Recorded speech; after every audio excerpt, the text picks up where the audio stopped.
Well, hello there. Hey, everybody, and welcome. This is the Apostate Prophet. Hope everybody is having a fantastic little day.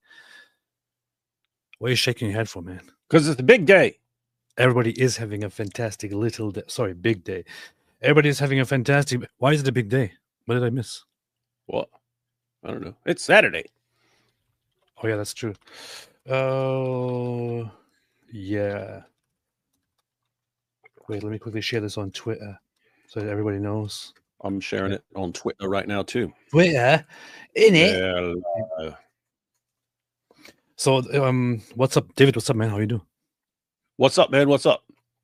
Wonderful, wonderful. So, yes, welcome to the Mike Winger Show, everybody. Shakespeare, thank you so much for the reminder. Be a minimalist Christian and learn a science like many before. Powerful, powerful. Could be a good song for the Euro Song Contest, by the way. I know that they should consider my intro song for their Eurovision Song Contest. Unlike last year, I was actually I was not interested at all in the music that was being played there, but I watched it just to keep up with how Wait, people you are mean reacting this to year? Israel. This year you weren't interested, or last year you weren't interested? Last year I was very interested. This year I wasn't interested at all. And Oh, okay. So after becoming a Christian, you aren't interested anymore. Okay. honestly, I have to say, honestly, it has something to do with that as well. Because earlier today I sat down and I thought, oh, the Eurovision thing is going on right now. Let me turn it on and see what's happening. So I turned on the TV, and as soon as I turn it on, I see some weird performance on a bunch of men walking around like and I thought, okay, I'm not interested. So I turned it off. Like maybe last year I would have tolerated watching it, but this time I can't. But I did keep up with the results and with how people vote and all, and it's kind of funny. Popular vote Israel across Europe. It'd be cool to submit a song, because they apparently let you do act things out on stage and stuff. So you should submit a song about the love between Muhammad and the men of Al-Zut. Oh yeah. And then you can have like, oh, it could even be, we could even get vocab as Prophet Muhammad up on stage, and then like all these dudes are around it. Yeah. So the only thing that I was interested in was public perception of Israel at this moment, because of course this is as much as the contest is supposed to be about music, it was all about Israel. Once again, for weeks they have been protesting, they don't allow Israel and all that. So Hey, you see that dork? You see that dork who was they had to hold back when she was singing? yeah, I did. So here's the popular vote. The popular vote by popular vote, Israel became first, number one, and received like 260 something votes or something, which is like the highest in the whole competition. And as much as I don't care about the music or about the contest or about the others, there's just something very, very funny to point out here, which is why I care about it.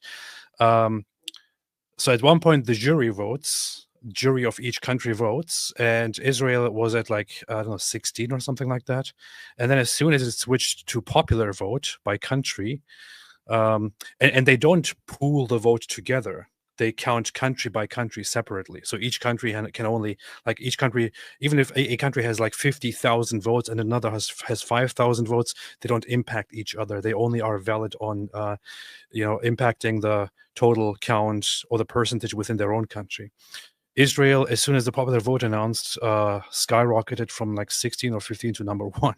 And now the list of popular votes is also out, and the audience votes, Israel is number one by far. What this tells you is that there is a huge campaign against Israel going on the media, in the public, and all of that. And the jury, which consists of these, leftist, elitist people, are also kind of mobilizing against Israel. But then once the average population that sits at home and actually votes in this kind of stuff starts voting, you suddenly see Israel getting incredibly popular. Which means the people of Europe still love Israel. And despite it's funny because people say the Jews or the Zionists or Israel controlling the media. Clearly not. because the media is the one that is trying to depict Israel as very bad and trying to depict everyone against Israel, but the people vote for Israel in solidarity. And yes, it's not about music anymore. It's just about people wanting to support Israel or wanting to support a different country. That's just how it is. So you're saying Israel controls the people? Yes. Huh. Okay. Why do I have this open? Oh yeah, I was watching this debate earlier today and trolling the chat. There was a debate between this guy Ubi Petrus and this guy Voice of Reason, who has a very solid voice. I didn't listen to what they were saying, but the guy's voice is just, look at this. Oh wait, you can't hear it. What's happening? Oh, can't hear it. I don't think he has any voice. The Pan-Orthodox Synod in Crete in 2016. At the very last minute, 1/3 of the Auto 7. Yeah.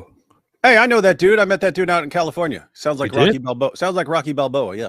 Powerful. It was a very powerful debate. Interestingly, Sounds exactly like. I mean, he could. I don't know what he does, but he could do like. He could do voiceovers for shows or cartoons or something like that, where you need someone who kind of is like a parody of Rocky Balboa because he sounds exactly like him. Powerful. So, David, have you heard of Christianity? Yeah. What do you think about it? It's a bunch of pagan stuff because, like, what happened was you had these Jews, and then the Apostle Paul was like, "How do I change the powerful message of this Jesus guy? I know. I'll start another religion, and I'll take all the elements of paganism and I'll insert them in there." And so then that happened, and so Christianity became thoroughly pagan because of the Apostle Paul. And then centuries went by, and then they keep getting persecuted by the Roman Empire because they wouldn't compromise with paganism. And then Constantine was like, "I know what I'll do. I will take over Christianity and make it all kinds of pagan." And then fortunately, we couldn't see how pagan it was. But then a bunch of people who French kiss a pagan rock and walk circles around a pagan shrine were able to inform us that all this stuff was pagan and so on, and that it was inserted in there by the Apostle Paul. And then Christians were persecuted for centuries because they wouldn't compromise with paganism, and then even more paganism. So they had to double down on the paganism. Anyway, that's the history of Christianity according to our Muslim friends. Oh, so this was according to Sergeant Lipham. And now, if you were to give your own opinion of Christianity, what would you say? Well, it's Christianity is based. It's based. Yeah, that's about right. Yeah, even the atheists admit it now. Oh, okay, that's good.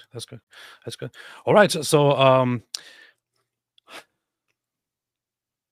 I specifically wanted to be here in person on this live stream instead of inviting one of my friends, Afro, or the others, just to sit here and to speak about a few things. So those few things would be my conversion to Christianity.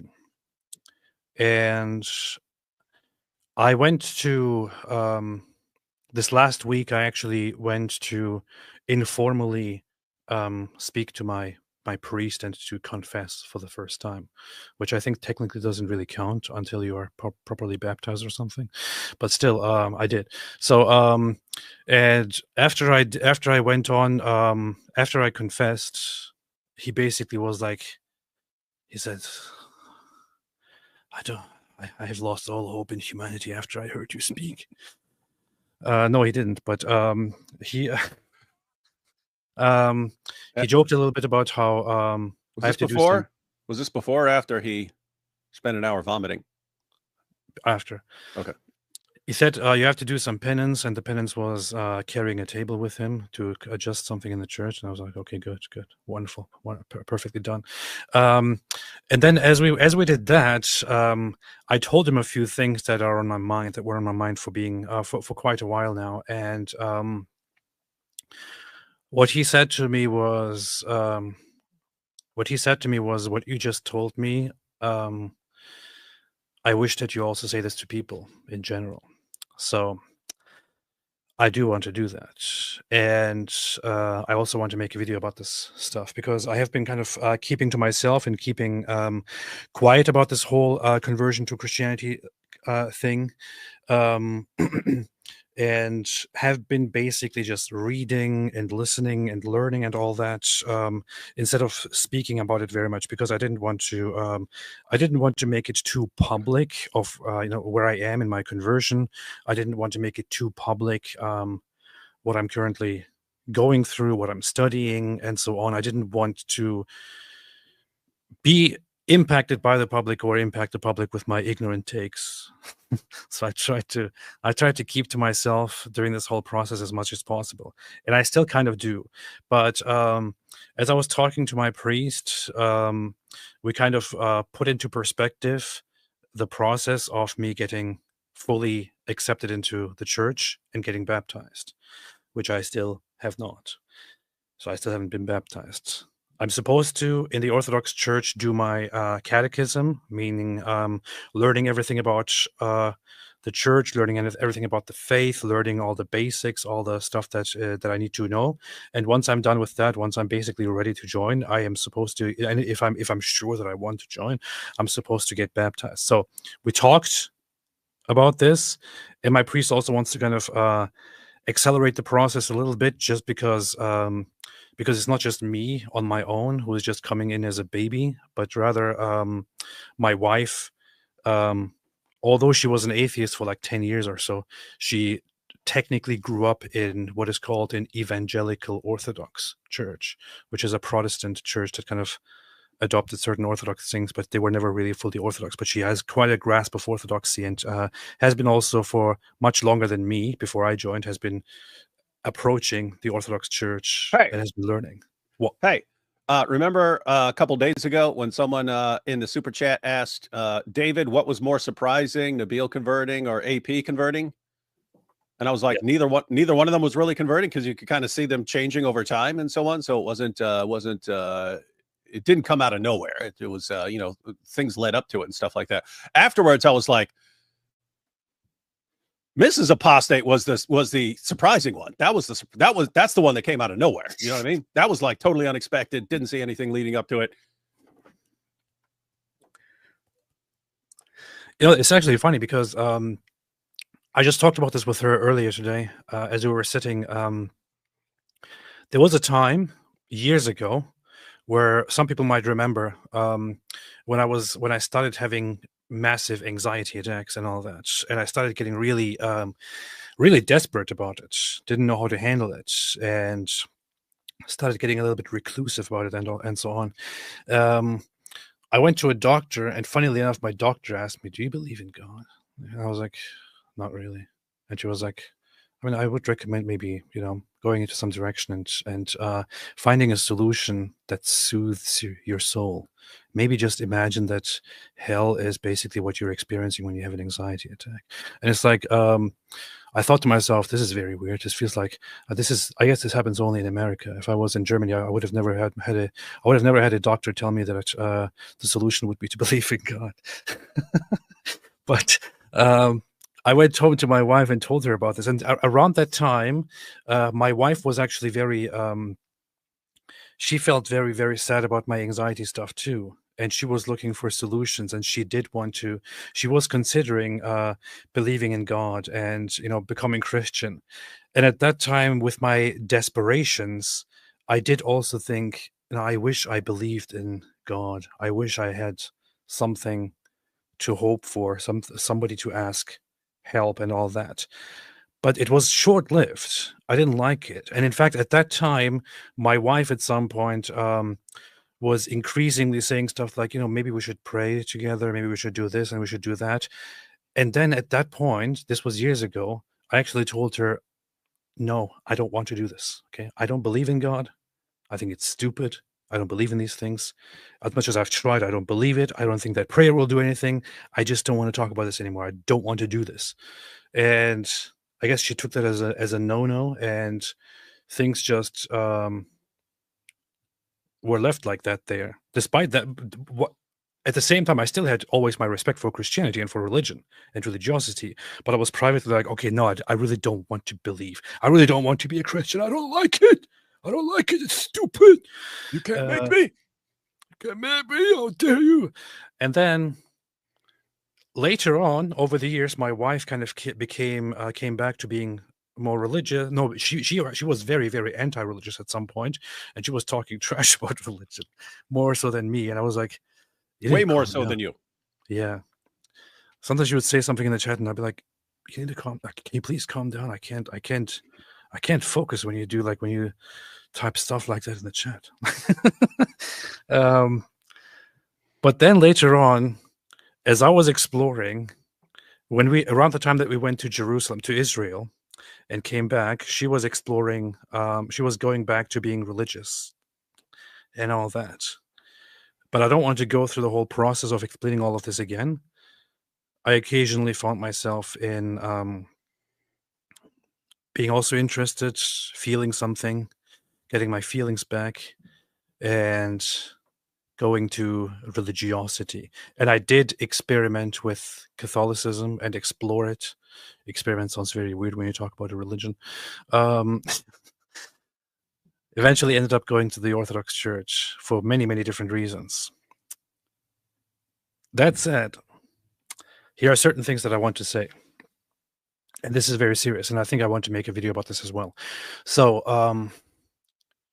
the time that we went to Israel, David and I, you and I, it was very, very, it was very dramatic, because David didn't feel anything because he's a psychopath. But for me, I'm like the opposite of a psychopath. If I see very sad, very sickening things, it affects me very, very deeply. It actually deeply hurts me and pushes me to certain extremes. So when we went there, and especially the time that we went to the place where the October 7 attack happened, and we saw a few things, and I also watched some videos after that. Coming back from Israel, I was conflicted because on the one hand, it felt like emotionally and spiritually impacted and changed by our trip to Israel. But at the same time, I also started building enormous hate and anger and vengeance. So when we came back from there, that's when I started during some of our live streams saying really, really harsh, really messed up stuff. Extremely messed up stuff. Yeah. Like you sounded like Hamas would sound, but you were against Hamas, right? Yeah. But you sounded like them. The streets will flow with the blood of every Palestinian.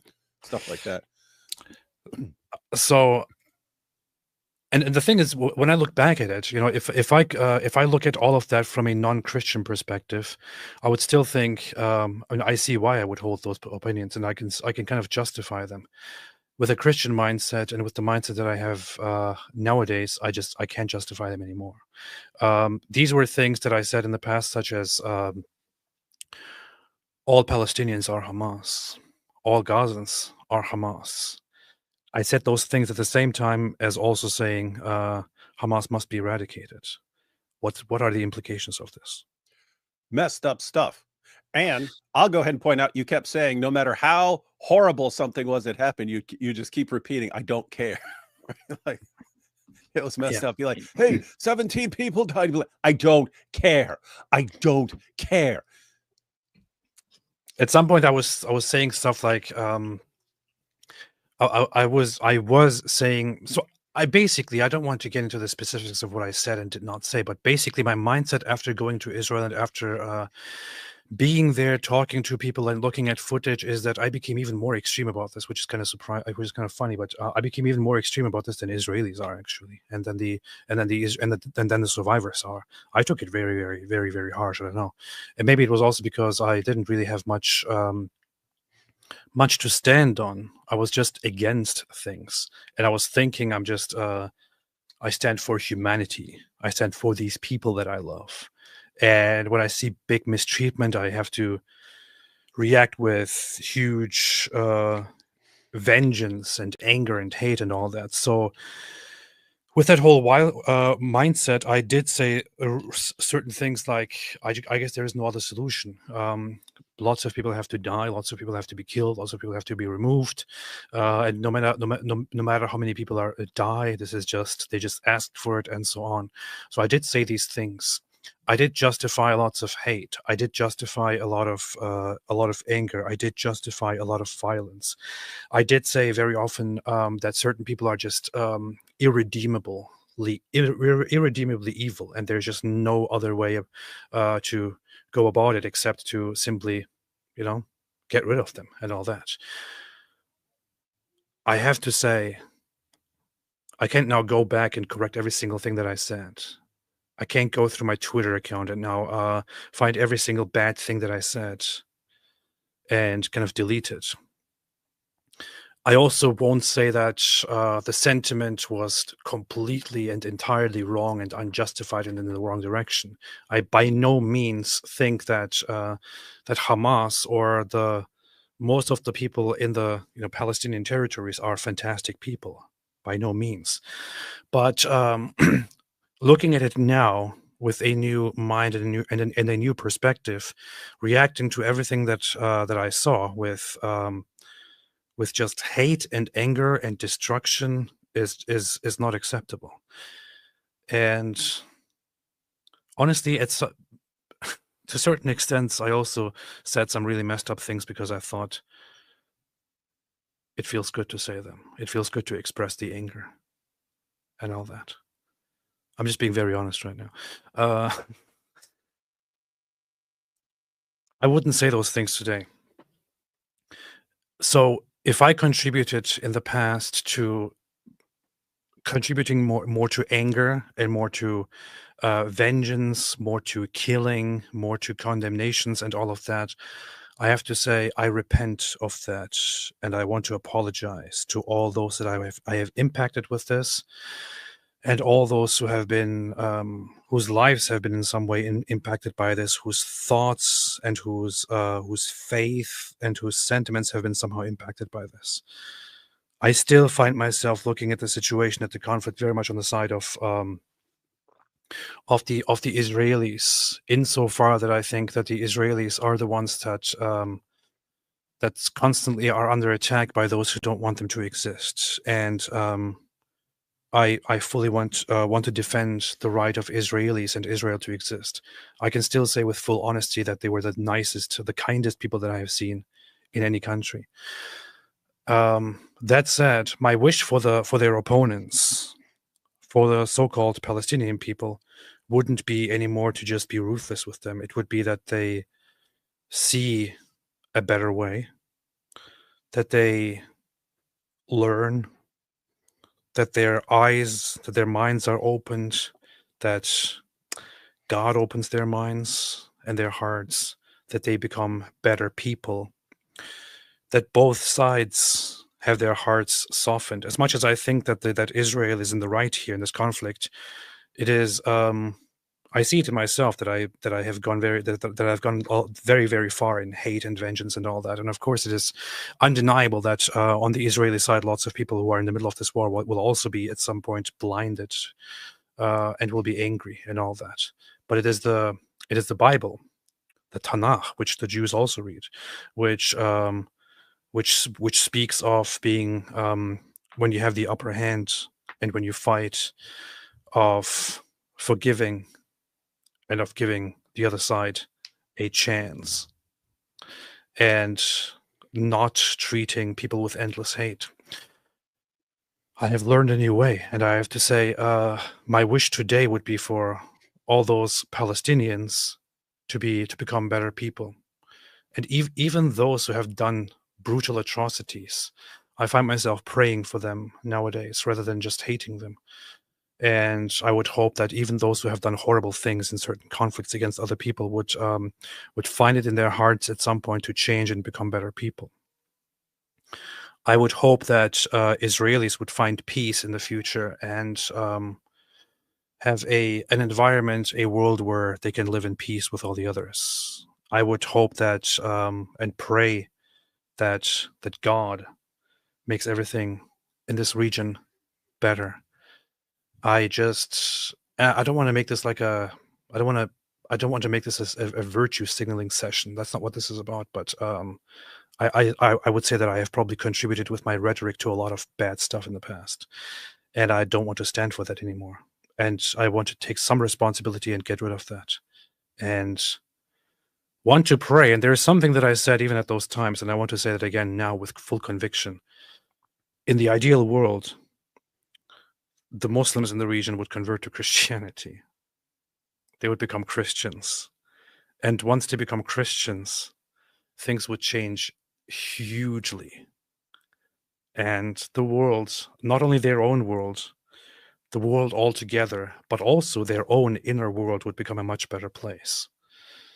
So I no longer think or no longer believe or no longer advocate for violent solutions or mass killings and all that, but rather for changing and opening their eyes for a better future and for more hope, for belief in God and all that. So, yeah. One question. You said the Israelis were the nicest people in the world. How do you reconcile that with them spitting on you wherever you went? And even more importantly, on me. Good question. Well, the thing is, you have to see the good and bad in everything. So when you went around being spat on in Israel as a Christian, you didn't have to take a shower afterward. That's a good point. That's a good point. That's a good point. Powerful stuff. It is funny though that you were walking around with a giant cross on your chest, and including under the most holy place of Judaism, At a bar mitzvah. At a bar mitzvah, in the presence of a bunch of IDF soldiers celebrating, and everyone was nothing but kind to you. But then we go online, it's like, oh, don't you know that in Israel they spit on you? Yes. And people were telling me that before I went there, while I was there. Why aren't you posting the videos of them spitting on you? Stop hiding the truth. And then after, of course. People are insane, man. Absolutely insane. Absolutely insane. But hey, I was very insane too. And yeah, I want things to change for the better. I don't know how else to express this. But hey, so I think I'm going to make a video about this and also post about this again, because I think this is actually this is important, and it has bothered me. There are of course things that I deal with on a personal level, but this is beyond just bothering me on a personal level. This is very public. And I know that over the last 2 years, lots of people have rebuked me online for being very ruthless and messed up. And the thing is, and you said, I don't care. I don't care. Whenever people said it, whenever people tried to call me out for being too ruthless or being too hateful and all that, what I felt inside was just, haha, so what? I don't care. And I just wanted to say it again. Things are different now. And I'm very happy where I am, because I know it's, for some people it's very entertaining when I sit here, when people like me sit here and just double down on really, really outrageous speech and all that. But there is an aspect of it which might not be very, very important to you as a viewer, but to me as the person who says those messed up things. And that aspect is how much it darkens me inside, and how much it turns me into a really, really messed up person, and how I feel when I turn off the camera and I am on my own. Because then I am alone with all the really dark and really messed up, really raging, hateful, angry stuff that I say. And then I notice that I don't just hate those people, I hate myself, basically, and humanity, and all that. And I've replaced that hate with hope and faith and goodness. And I'm so happy. Hey, Pete, you're right. You should make because you're saying this in a live stream. That would be good to have handy in like a 5 to 10 minute video or something like that. For people who aren't, lots of people who've watched you over the years aren't watching this live stream, so they won't know what you just said. Whereas a 5 to 10 minute video would be easier for them to see in the future. Yeah. You breaking down what you just said.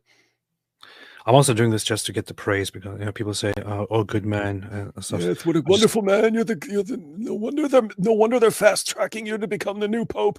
Yeah, Lone Wolf says you've really grown spiritually. Well, this is why I'm doing it. I just want to get the praise. I don't. Saint. This is the most beautiful story I've ever seen in my life. No, but seriously, yeah, I said it all. I don't need to add anything to that. Anything else, David, that you want to say?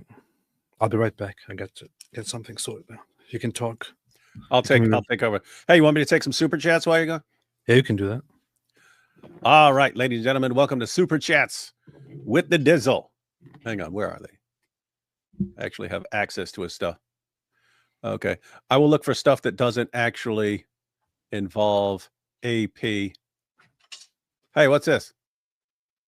Congrats, David, on 9,000 X posts. Oh, hi, AP. What's new? How do you know how many X posts I have? I've posted 9,000 times on X. That's pretty crazy. Huh. Does that tell you on X that I did that, or is that at some website? Anyway, I didn't know there's cool stuff like that.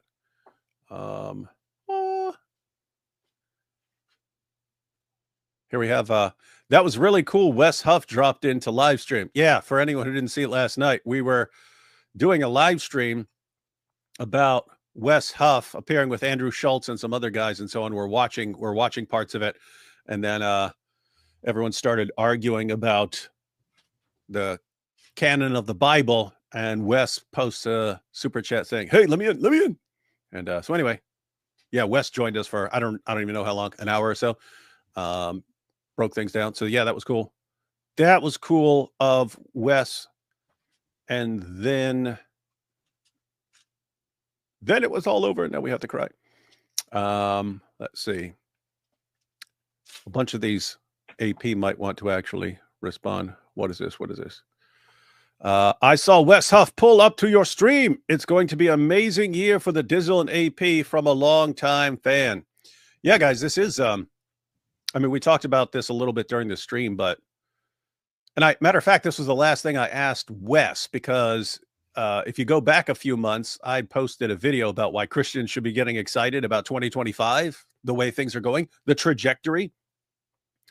And Wes is kind of one component of how awesome things are going in 2025. It's not just, it's not just that someone's on, it's like you have all of these huge podcasts, Joe Rogan, PBD, that one with Andrew Schultz, several others where they're actually wanting to talk about Christianity and the Bible and so on.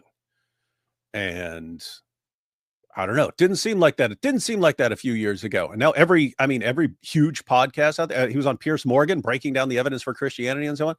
Like all these big shows are like, hey, let's get this guy on to tell us about Christianity for hours.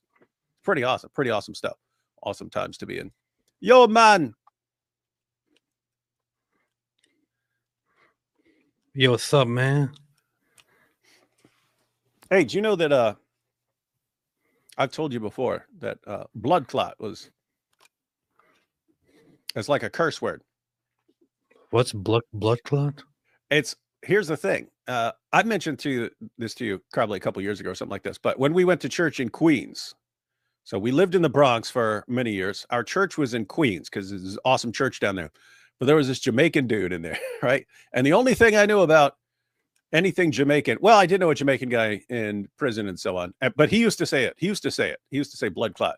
But I basically knew it from that Steven Seagal movie. I forget which one it was, Marked for Death or something like that. It was him versus all these Jamaican dudes.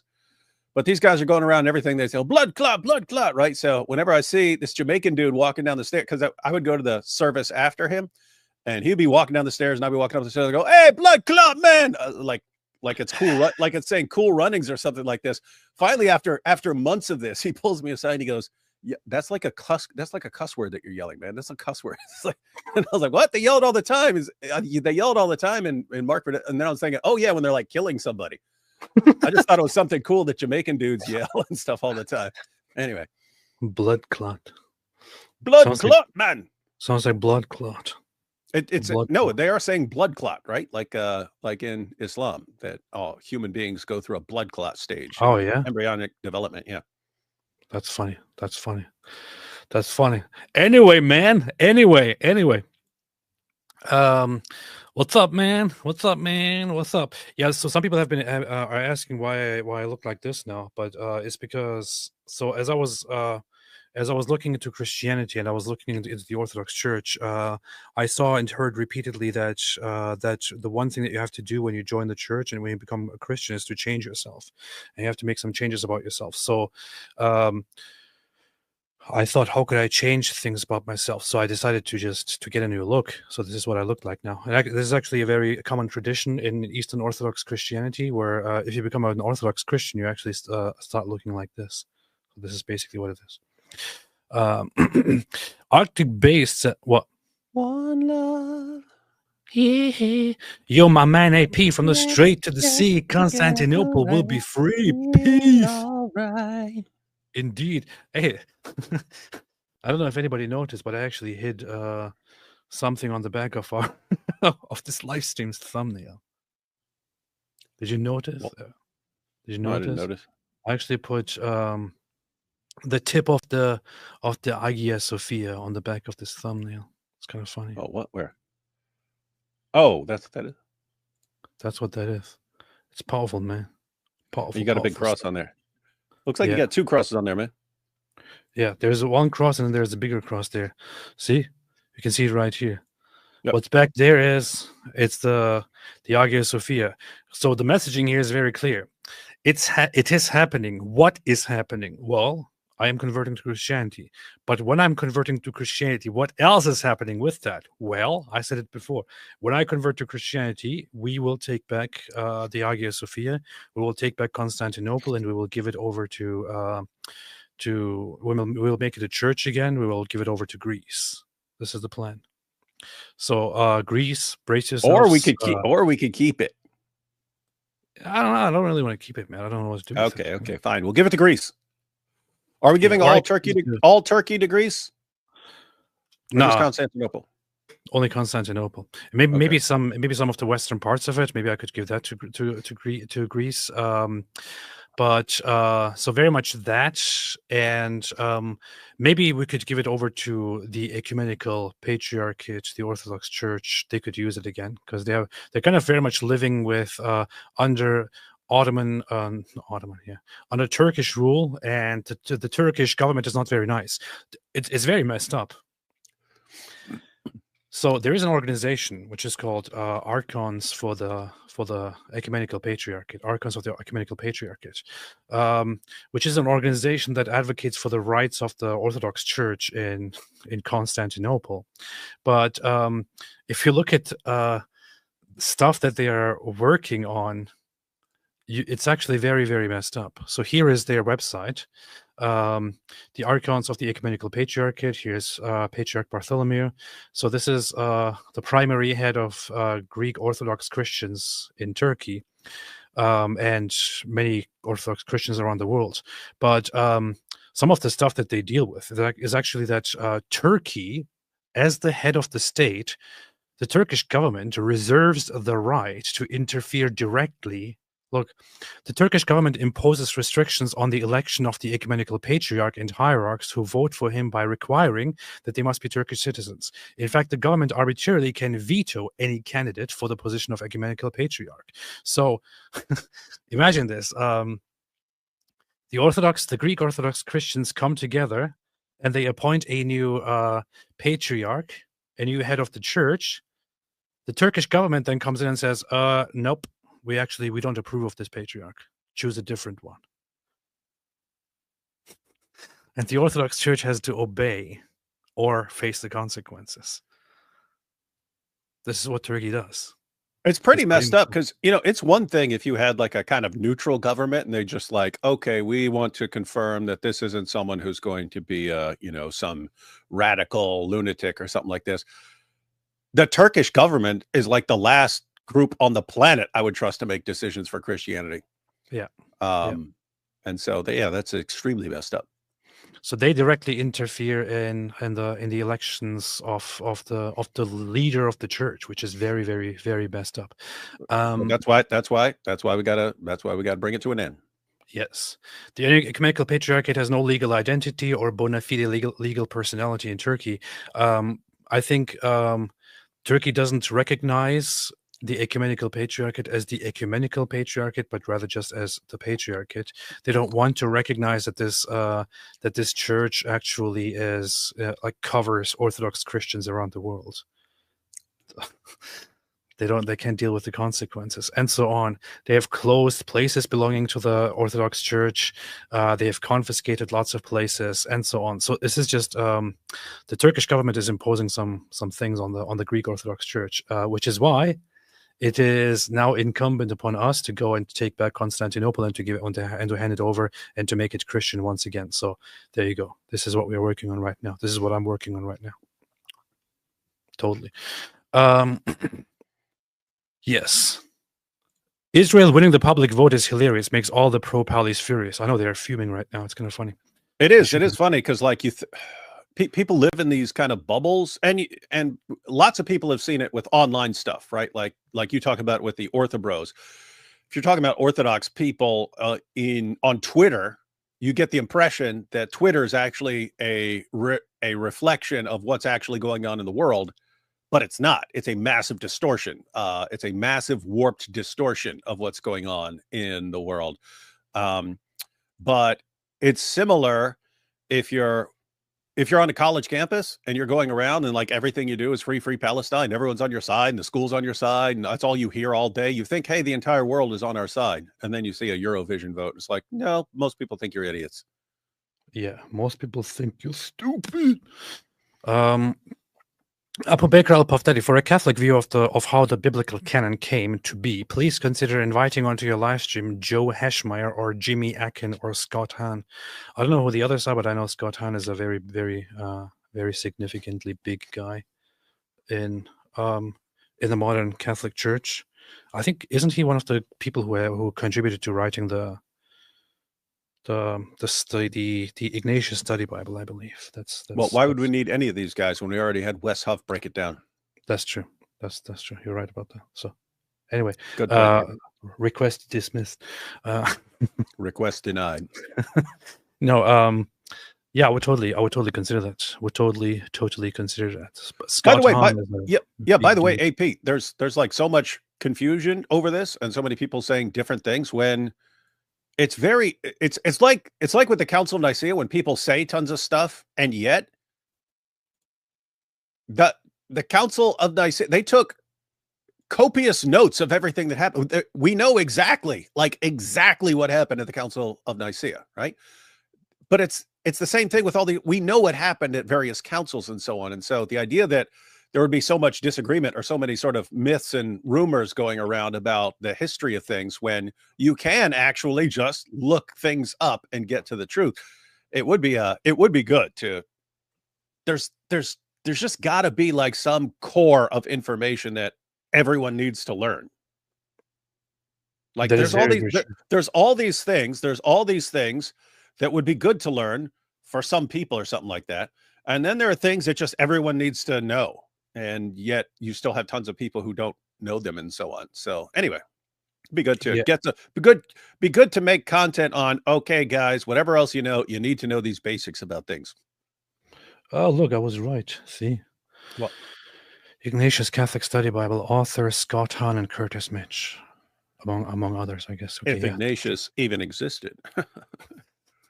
Ignatius Study Bible is is one of the most solid study Bibles that I does the Ignatius Study Bible exist? You see, you see, but it would be very interesting. I am honestly thinking this is just something that is floating, that I'm floating in my head right now, and I'm not sure if I can actually do it. But with some help, I'm actually thinking of creating a second channel where I will regularly invite people to have conversations about Christianity, like scholars and stuff like that. Someone's gonna want to talk to you, man. That's true. Arctic-based David, you could do a Blackstone Al-Zut song. No, it says, could I? Could you? Could you? No. Melon made a super chat. Thank you Good. so much. Ida Rogozin, what's up, Ida?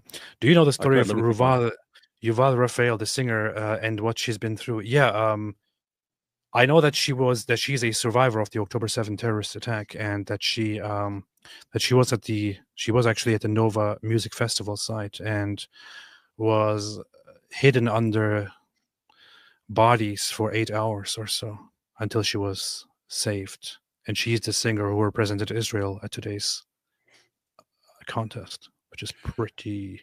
That's why it's crazy that she's singing and dudes are like trying to storm the stage to scream at her and stuff. And it's like, what did this lady do to make you absolutely hate and despise her so much that she can't even sing a song? Like, what?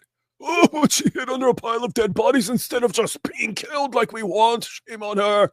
No problem. People are messed up, man. Doggy Style says, don't read it. Why did I have to read this? Don't read it.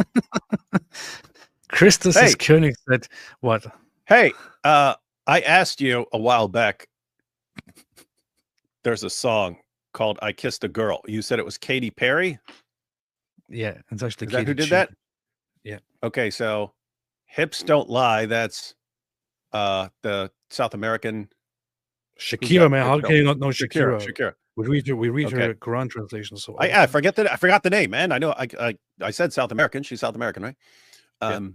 She's so anyway, Colombian and Lebanese, actually. Okay, so she sang Hips Don't Lie, and Katy Perry sang I Kissed a Girl. Muhammad's version could be I Kissed a Rock. And because I'm just saying, that was a request, right? So I start thinking, but Muhammad's version could be I Kissed a Rock, and it could be how smooching the black stone made him fall in love with black dudes and want to get gangbanged by Al Zut. So anyway, that was my first thought on how to go about this. This is a pure Christian live stream today. Oh, and you're talking about you're the one reading super chats, man. They brought it up. I didn't bring it up. I wasn't going to say a word. What is this, man? Anyway, here you are talking about kissing girls and Al Zut and all this stuff, man. We're trying to have a Christian show. Christus ist König said, could Sajid as Momo handle hijab as Al Zut? Yes. Java on Beans, but thank you. Bidoof says, yo, what's up, man? I remember when we used to run Godless, and ironically, we both became Christian. Really? Godless to God bless. Did you? I remember that. That was when I was an Instagram dude. There was this account on Facebook named Godless, and I became an administrator on that site, and then I never used it. Kind of funny. Normal is overrated. One of us. Gooba, gooba, gooba, gubba. Gooba, gobble, gooba, gobble. All jokes aside, I've been following you for what must have been 10 years now, AP. God bless you, bro. May peace of Christ be with you and continue to bless you and your fam. Thank you very much. I appreciate that. It can't be 10 years because I haven't been around for 10 years. Yeah, that's what I was like. No, didn't I hear about him in like what? But maybe it feels like 2016, 2017. That's why I'm looking it up right now. I actually started posting. I posted my first video, I think, in 2008, beginning of 2018. Was it? It was that late? Yeah.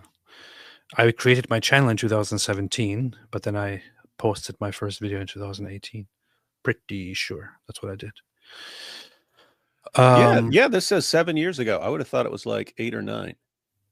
Introduction: Criticism of Islam from an ex-Muslim perspective. You know what? We should just watch your first video just for kicks sometime in this live stream, man. You should play your first video. I would probably cringe at that, man. That's very awkward. Hi. Oh, and that was before you even spoke English. You were like, "Hello, I am the apostate prophet. I am the prophet. Me no speak good English, but me say me no like Islam." Oh wait, it says posted November 10, 2017. Okay, well, it was still 2017. End of November. This was my first video. Introduction. You got 70,000 though on your first video, man. Look at this. Hey, some of your stuff took off pretty quick, man. Look at this. Look at it. You don't even know. You don't have a light window behind. You're not supposed to have a light source behind your head, man. I mean, didn't unless even it's know for how to make backlight, but videos, man. I didn't even know how to. I didn't even know how to record a proper video in the proper aspect ratio or anything. It's like I just sat down and turned on the camera and then started talking, and I thought, this is you terrible. know what? I know what I'm going to talk about. That's all I know. I thought, but it went very well. It took off. Hey, no, it did. I'm just looking at your first several videos. So that one got 70,000. And then you had one I on like my video. persecution, Look at 73,000, Look at I like 93,000, my video. 154,000. And then your 1, 2, 3, 4, your fifth video was about the age of Aisha. That got over 500,000. Wait, let me. And then three videos later, you had The Whole Truth, Why I Left Islam 1, that got 837,000. And then you had Why I Left Islam 2, 22 Reasons, and 593,000. So you started getting a ton of views real quick. Look, this is so funny because on the thumbnail of this video here, 22 reasons, you can see that on my hand I have a band-aid because I cut my finger and I just put band-aid over it, but I didn't even care to take it off or to fix it for the photo. I just put it on there. And it's funny, you've got your dumb picture in all these. Yeah. I was making the dumbest thumbnails and it was actually taking off. Did you draw that yourself? This one, yeah, I did. So you just drew it yourself and you're like, hey, I'll use that for everything. Yeah. I drew that one day as a joke and I thought, hey, this looks kind of funny. So it does look kind of funny. So I started using that and now everybody loves it. And the thumbnail of your first video. Change it, man. Yeah, look at the thumbnail of your first video. It just says the Apostate Prophet. Yeah. And then that picture. Yeah. Now people won't allow me to change it. I say I want to change my profile picture. And people are like, no, how dare you? Yeah, people don't let you change anything. Subscribe if you change it. Yeah. Wild times. By the way, that's why I still have my classic background from that I've had for what, 16, 17 years or something like that now. Just that old. I had that as a background because I had nothing else as a background when we were in New York. We were in a tiny little spot. That was the only spot. That wasn't even a desk. It was a dresser. I made it look like a desk by putting a bookshelf on top of it and stuff like that. Had nothing else. But now I have 2 rooms to record in if I want. And so I can set up something like super nice and dope and so on, but just stick with that because people are like, why are you changing your background? You know what's funny? When I was making regular videos, I was getting some crazy views actually here. You would, dude. If you had you burned out a few years ago. I remember the tweet, and I knew as soon as I saw it. I didn't even need any explanation. I knew it. Oh, he is officially burnt out. Called creator burnout, everyone. But you just posted. You said, "I've said what I wanted to say, and I'm tired," and that was it. And I was like, "Oh, he burned out. It's going to be like a year at least before he starts making videos again." Wrong. More like 5 years. But anyway, yeah, if you hadn't burned out when you burned out, you'd be well over 1 million by now. Subscribers. That's the funny thing. The channel was like subscriber count and view count was growing very rapidly. So as I was looking at it, I thought, okay, if it continues like this, it will be at 1 million in no time. But then in the middle of getting crazy views, I couldn't do it anymore, and then I just stopped. And it's kind of wild. Tis wild. Wild. I've pointed it out before, ladies and gentlemen, but if you're wondering what creator burnout is, being a YouTuber, well, social media in general, just even if you're on social media, like if you use Twitter and so on, it has not necessarily to the same extent, but it has the same impact on your brain as cocaine, right? You're getting these dopamine jolts and so on. If you are a YouTuber, it's like being on cocaine, again, not to the same extent of actually like snorting a bunch of cocaine, but as far as what it's doing to your brain, it's basically all day. It's not like where you go to work at 9 o'clock and then you come home at 5 or something like that, and then you do something else. YouTube, you like to wake up and the first thing you're doing is, how's my video for doing from yesterday, and what's my video for today, and I have to start preparing that and stuff like that, and then you're working on that, and then you post it, and then you're constantly checking that while going and responding to comments, and then preparing your outline for your next stuff, and then you eventually fall asleep. You wake up and it's like that day after day after day. In other words, there's no break. You are doing YouTube stuff all day, every day, and your brain is just getting blasted. You love it. It's awesome, but it's basically frying your brain over time. It's like spending years on cocaine, and all of a sudden you just get totally burned out and you can't function. Can the chat confirm if it's like cocaine? I know we have lots of cocaine users in the chat. If you guys can confirm that is what cocaine feels like, then you probably know what this feels like. So, yeah. Songs of Relief said, "Congrats, AP, you are so loved." Thank you. I appreciate that very, very much. I appreciate that. One love. Sandman, Apostate for profit. AP left Islam for money. Confirmed. Exactly. Flip 34 says, "AP, just wanted to again commend your strength and journey. You truly do touch many hearts and give so many watching hope and faith. David would too. Love you both for what you do." Thank you. Appreciate that very, very much. AP touches hearts. The men of Al-Zut touched something else on Muhammad. Apo Baker, AP, have you considered Eastern Rite Catholicism, Byzantine Rite or Chaldean Rite or Maronite, which uses Aramaic in its liturgy? Here's the thing, Apo Baker. I have considered many things, but what I'm in the middle of converting and then joining and going on a certain path to get baptized, it's probably not very wise to tell me, well, did you consider the other path? Did you consider this one? Did you consider that one? No offense, but I specifically don't pay much attention to it. I did start out first with just regular Christianity, with Catholicism, eventually ended up here. I did consider many things, and I did spend, I can't even begin to describe how much time I have spent over the last several months burying my head into stuff to learn and think about and diving into it and considering it from every different aspect I have. Sven Ove Johansson said, "The Mahdi is the Islamic version of the 144,000 elect that will be crowned with Christ. Be aware of what you claim to be." This is true. Celery Rosencrow, "All the best wishes, my dear brother. May God raise you up to accomplish yet greater things and see you deepened in wisdom and learning, so that your path might benefit us all and the world at large." I appreciate that very, very much. Thank you very, very much. Knows too much. AP is right. Eurovision is mostly cringe. It is ultra cringe. It is the most cringe thing. Thank you for agreeing with me. Congratulations, AP. So happy for you and your family. Your doctor prescribing you Jesus, wildly American and based. It is. Welcome home, AP and family. Thank you, Pat's leather straps. At the leather strap, yeah, pretty based. Hey, I wanted to point out that's interesting because Ayan Hirsi Ali's therapist said the same thing. Said, "Hey, you sound like your problem is spiritual, not something else.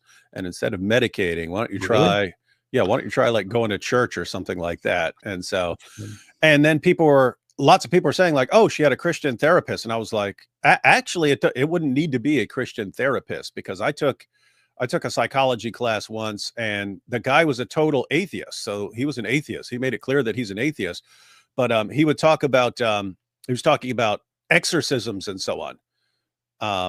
And he said they have a shockingly high rate of success in helping people.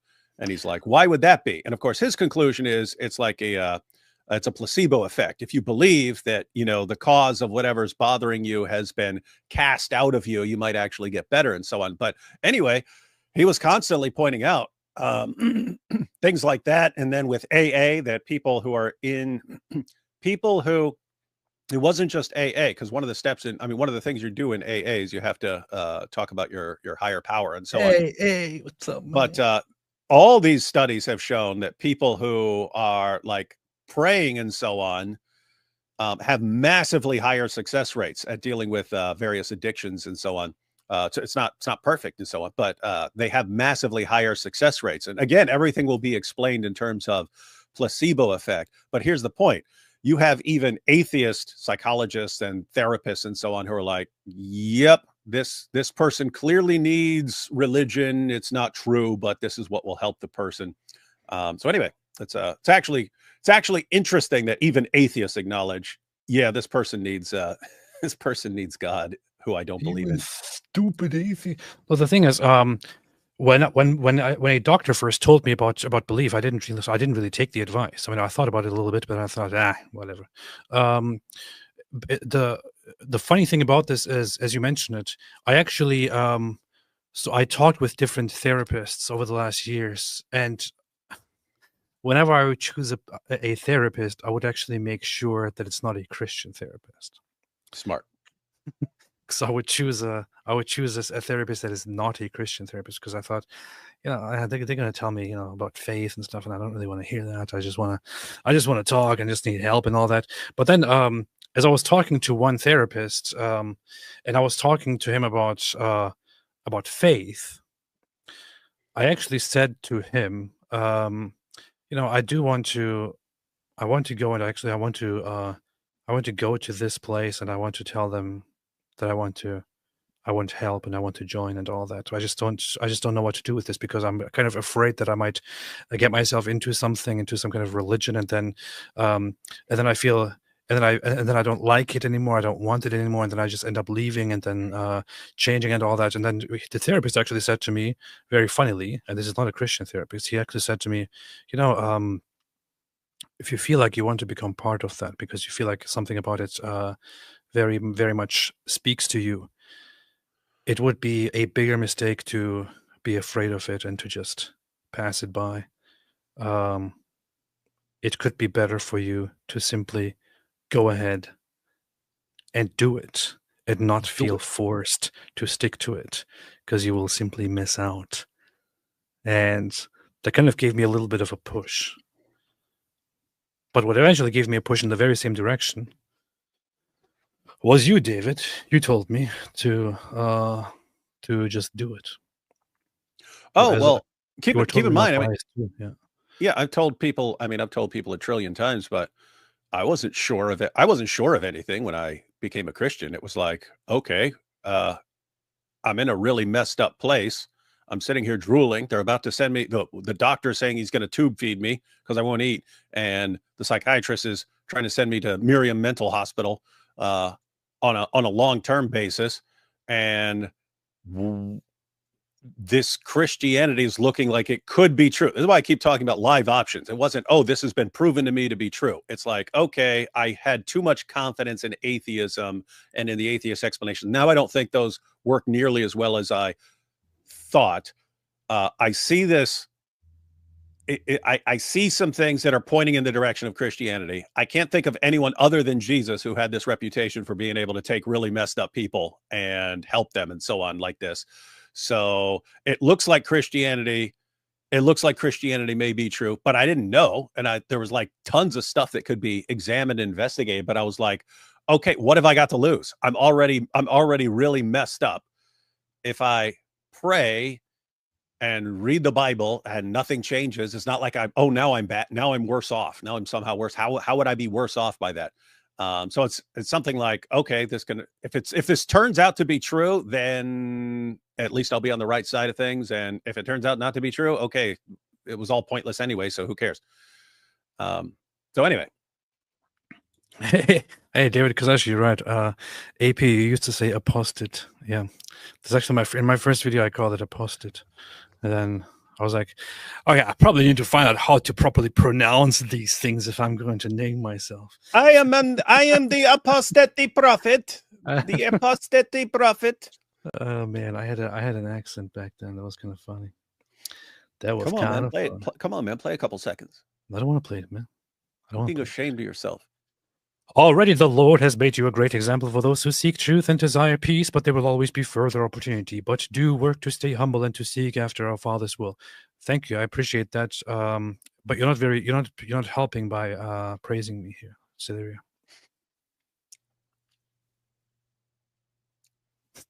Just kidding. I can. It's fine. Shaving art, barbershop. We like to hear things like this. Solaria's like, you're already a bishop. No, you can still be the Pope. You're already the best. Arctic Base, Swedish church just announced the Council of IKEA. I need to use that. like that should be in a parody of like Muslim Dawa. This is when they changed everything at the Council of IKEA. You see? I'm so happy for you. Believing in something greater like God can make things so much easier to go through. Thank you so much, Ida. Appreciate that. You see, the Jews are supporting my conversion to Christianity. What does that say? Thank you, Ida. Always. Red Sai Noir says, and Death Circle. AP needs to edit Kaaba in middle. That is true. Knows too much. Best prank idea ever. Swap the Kaaba's black stone with a replica. Later announce how Muslims been smooching the wrong black stone for years. Yeah, that's funny. You could call it catfishing the Ummah. Man. Yeah. Thought you have done very well. Remember that there will be temptation and shortfallings in your path, but let God's love shape you and seek forgiveness when you err. Remember, you are not alone. Yeah, no, it's thank you for the reminder. But the thing is, Celeria, that I am so great that anyone else would be, of course, impacted by arrogance and all that, but not me, because I am the best, and I'm also the most humble. So I have to say that, Apple Baker, what are your thoughts on President Trump's proposal to move 1 million Gazans to Libya? How would you advise the Israeli government on this issue? I would say if there is a proper solution to humanitarianly do something to solve the conflict once and for all, it should be done without harming anybody. Let's see. And the idea is the status quo it's just an endless cycle of bad things. And so if there's anything that can actually like make things better and fix things, it's going to have to be something big like that. I don't know exactly what the solution would be, but it's got to be something big, like, here, we're giving you an island in Indonesia or something like that. It's going to be huge. Bigly. Hey, speaking of huge, I saw this stupid clip of Donald Trump earlier. I had to laugh because it was so dummy. It was so unnecessarily goofy by Donald Trump once again. So the clip is I don't know if you've seen that, but the clip is Donald Trump says the N-word on national television. I don't know if you saw that, but it's this video here. Next one's going to be, you know what? The N-word. You know what the N-word is, right? Nuclear. Yeah. Thank you. Thank you for the clarification. I figured you'd want to clean that up. No, it's the N-word. That's a very nasty word, right? In a lot of ways. The N-word used in a nuclear sense, that's the worst thing that can happen. You could just say nuclear. It's not like that's not a word that the president is not allowed to say. The N-word, right? The smile that he gives. You know what it is. You know what the Next N-word one's going to be. Go ahead and say it. It would have been messed up if the guy's right? like, "Oh, I know what the N-word is," and then he blurts. Thank you. I thought that was funny. The N-word in a nuclear sense. Hey, this kind of it's not entirely off topic because what just happened there, but me, Vocab Malone, Adam Coleman, Anthony Rogers, couple others, we were all driving in a van, and Vocab sort of read the room, and he's talking to Anthony, and he goes, Vocab says to Anthony, he goes, hey, you know what NWA stands for? And so that's the N-word with attitude, right? And but anyway, he says it, but it's funny because it's like he acted like he's asking and he doesn't know, but it's Vocab. He was a rapper. Vocab was a rapper back, and that he obviously knows what NWA stands for. But he asked, "Hey, you know what NWA stands for?" And Anthony blurts it out, and the whole van goes, "Oh, what the heck?" So, and this was years ago, and Anthony has never lived that down. And people keep bringing it up to him. Oh, it's like the time you said the N-word, Anthony. That's funny. Songs of Flavor, Apologetics Prophet. That's what I'll change my channel name to Apologetics Prophet, most likely. Yeah. AP's penance will be to read Quran. That would be funny. David Wood, why some evangelical pastors turn to atheists? Who? Yeah, who? I don't know Who? Hey, by the way, our new ally here, the Syrian leader, this is from What 2001. did you think and feel on 9/11 at the time? يكذب عليك أي شخص يعيش في العالم الإسلامي والوطن العربي إذا قال لك أنه لم يكن سعيد في ذاك الوقت. So these are his words back then. who. It's kind of funny. So he's Well, he's got asked, a suit on. how did you feel back then about 9/11? And he says, anyone in the Islamic world or in the Islamic or Arab world who tells you that he wasn't happy about it would be lying. It's funny because when we say something like this, it Hey, they sounds were all happy. Lawyer, you're an Islamophobe. And he's saying, yeah, of course we're all happy. the funny thing is there's a community note here, which is that to add context, this is a PBS interview from 2021 when Jolani was leader of a banned extremist group. Well, that doesn't really say anything at all. Yeah, and I have to say, for everyone who thought, oh, no, he's a good guy now because he's wearing a suit. Look, he's got a suit on right there. He just doesn't have the tie on. What did the tie magically change his views? Yeah. In other words, guys, two main possibilities. Either this guy has really had a change of heart and is fit to be some sort of leader now because of his massive change of heart, or he's realized, hey, I can't have everyone attacking me at the same time. So I need to pretend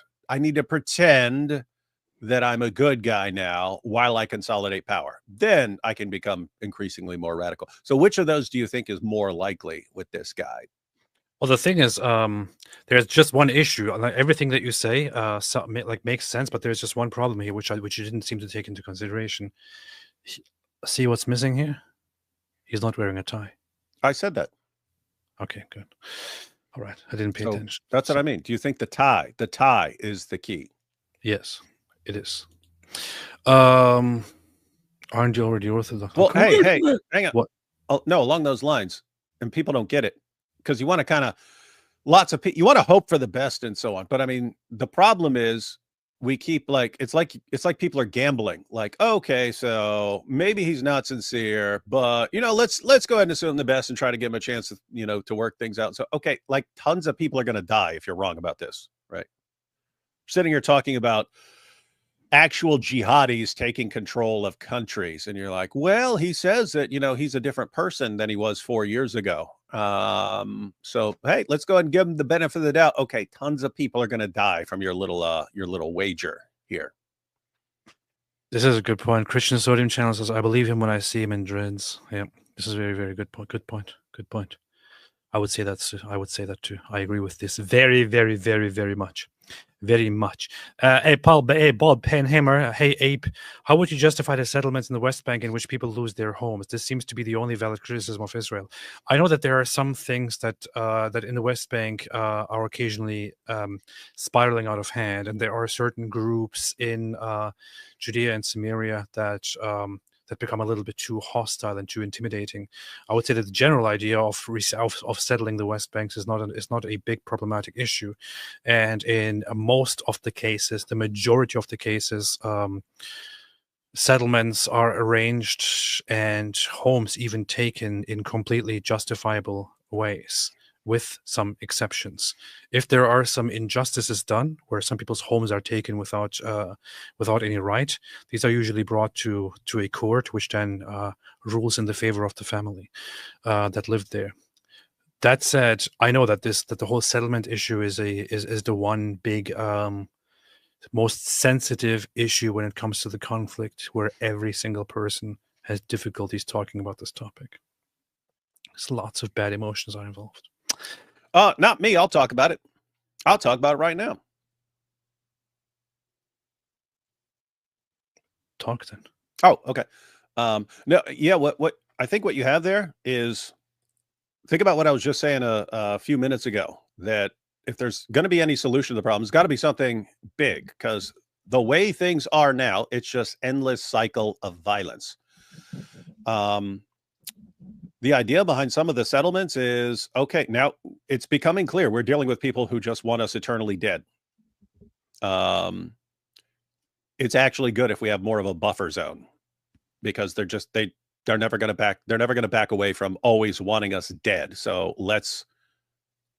why not have more of a buffer zone here?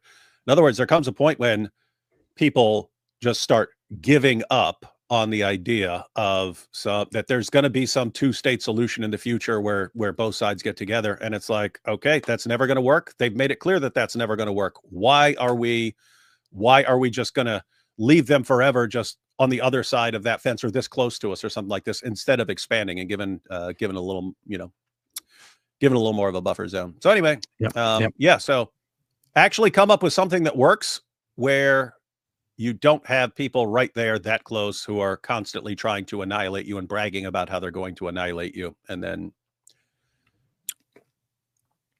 Yeah, Forrest Weller, you're being too optimistic. Just because the courts are supposed to do things. The thing is, we have good records of how courts handled the whole issue with homes being taken, and they have been very, with few exceptions, they have been very, very good and have done their jobs very well. That said, I do think that considering that.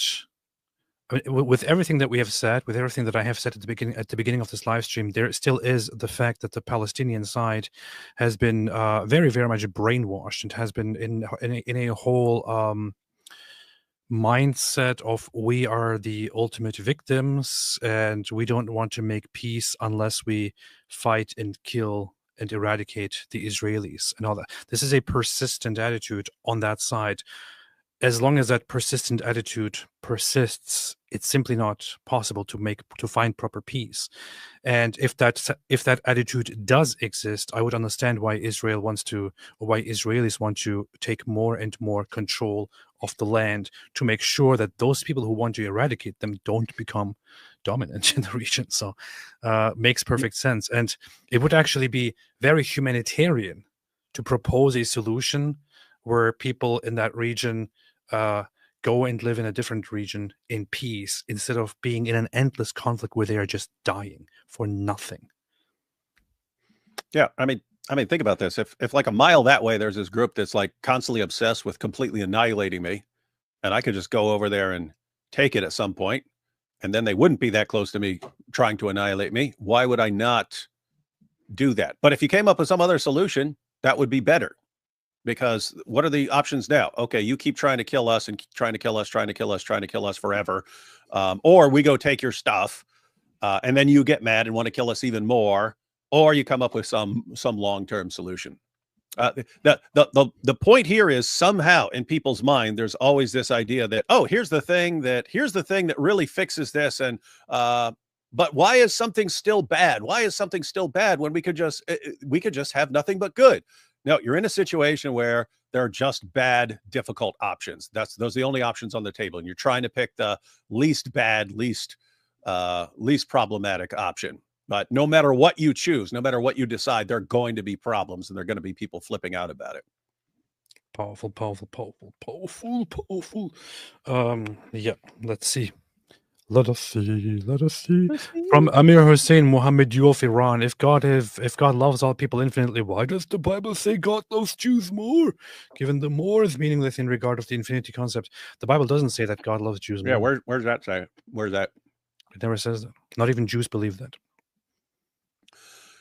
And in fact, God keeps reminding them, hey, it's not because you're better than other nations and I'm picking you. I'm not doing it. I'm doing it because I made a promise. And because these people are so wicked that I want them off this land. I want this land clear. And he says, and if you behave the exact same way, I will punish you in the same way. Yeah. So there is a thing that you could interpret as God loving people more, which is that if you follow his commandments, then God will love you and stuff like that. So if he loves mankind, what exactly does that mean? But the role of Jews in the Bible is that they are chosen for a specific role in the world, and God has a very special relationship with them. But the Bible also does say that that because they are chosen, that because they are a chosen people, God is not just acts with preference toward the Jews, but that he also holds them that much more responsible compared to other populations, because the others don't know. while the Jews do know. So this is how it was in the times of the Old Testament, as we would view it. So those who are chosen by God to carry His commandments are judged, are not just preferred; they are also given much more severe judgment. So you could say that from the Jewish perspective, even being chosen is not necessarily a fantastic thing. It also means that that you have a much more difficult life than all the others. Which is why, for example, this is one of the reasons why Jews, if you want to convert to Judaism, will say, "Are you sure? Are you sure? Are you sure about that?" So that's what they will say. And the same concept carries over to Christianity, where those who are of the faith are now have much greater responsibility compared to those who don't, which you can find in the New Testament as well. David didn't know any of this, for example. Yeah, had no idea. So I highlighted this earlier. Helen B, are you against rainbow now? So I unsubscribe if you are. So here's the thing, Helen B. I've always had my issues with the ultra LGBTQ plus narratives, and you might have seen it here and there. That said, I've always been for freedom and toleration and all of that.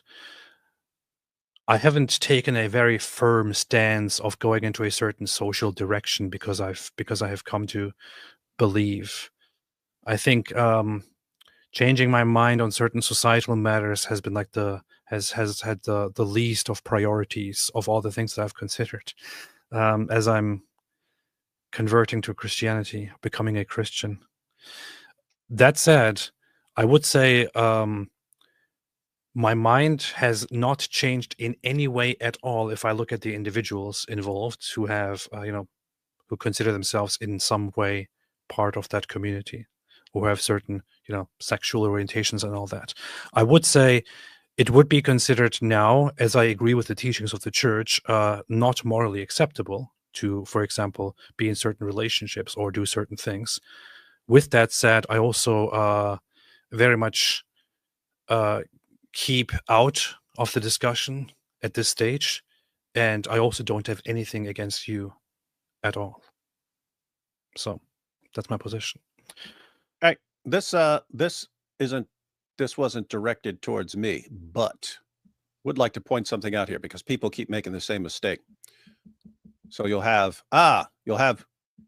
people in the LGBTQ community who really don't like Christians because, well, Christians might say they're wrong about something.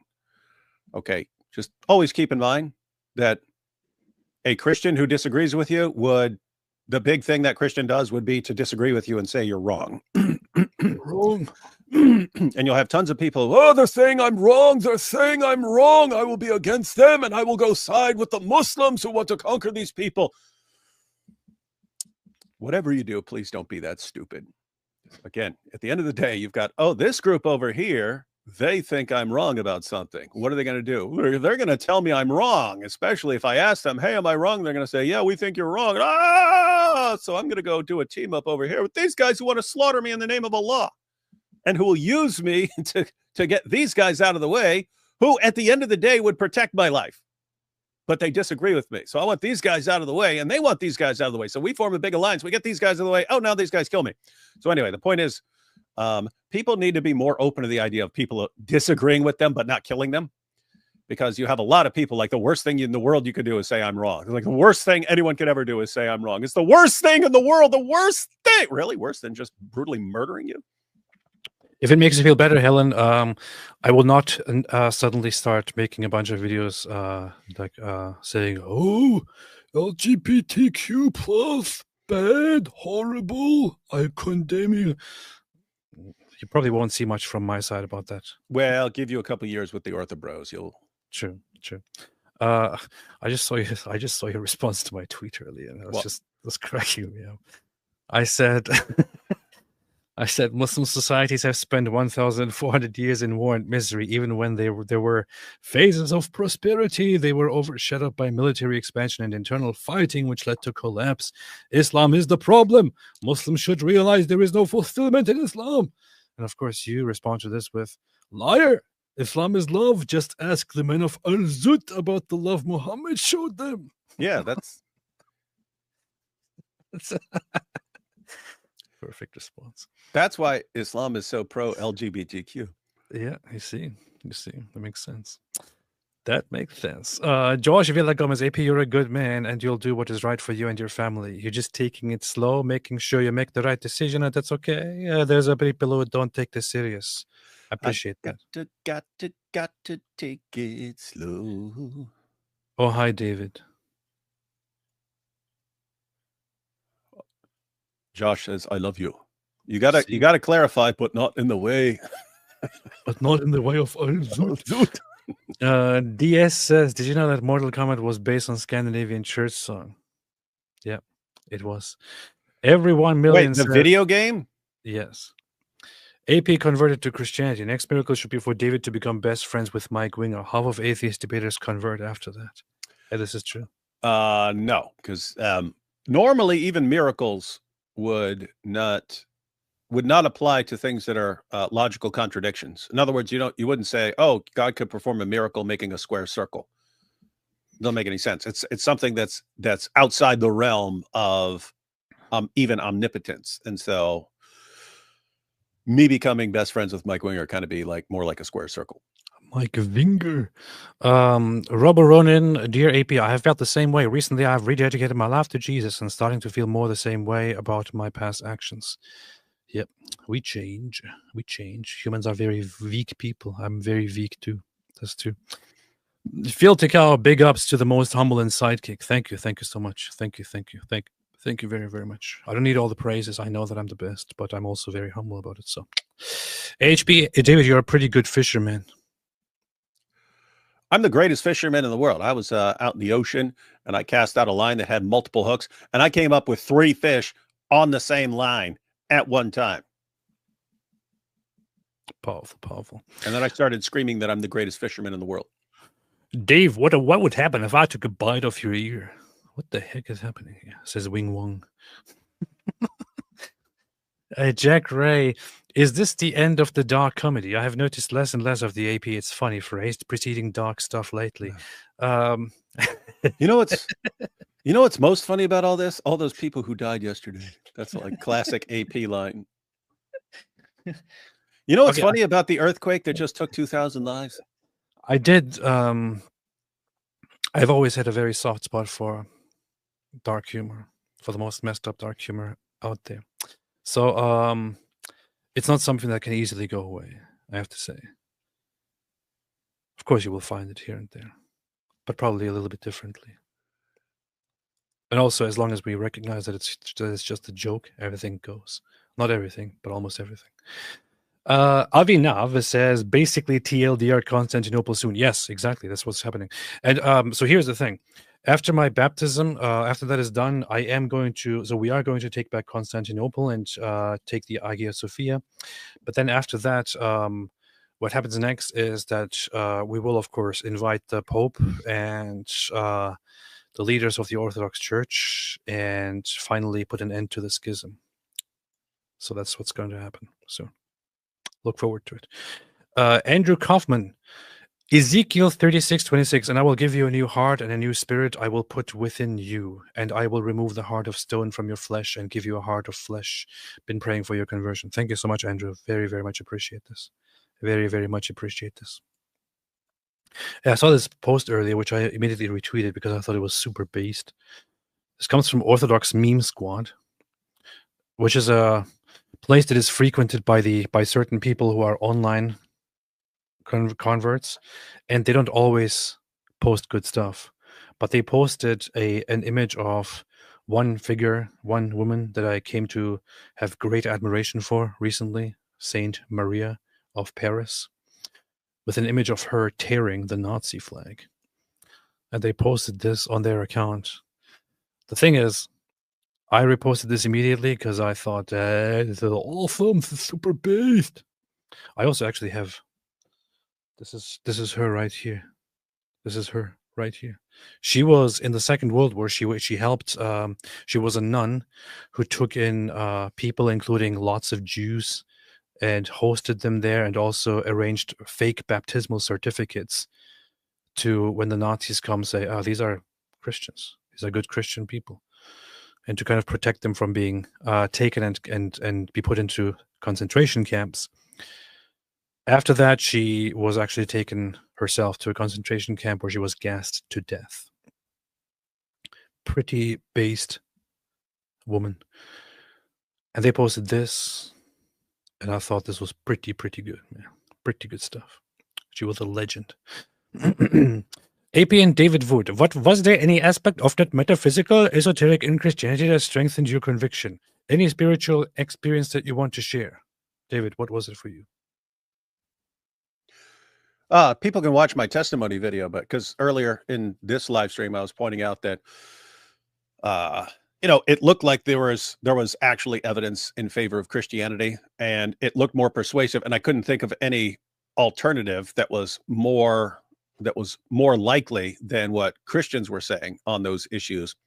So I didn't know, but then I bowed down and prayed. And I say this in my testimony video, that when I sat up from prayer and opened my eyes, it was like everything looked different. Everything. And I'm just in a cell, but everything looked different. And it was like everything was a different color. It was like it's like you have a picture and it's like the color's off.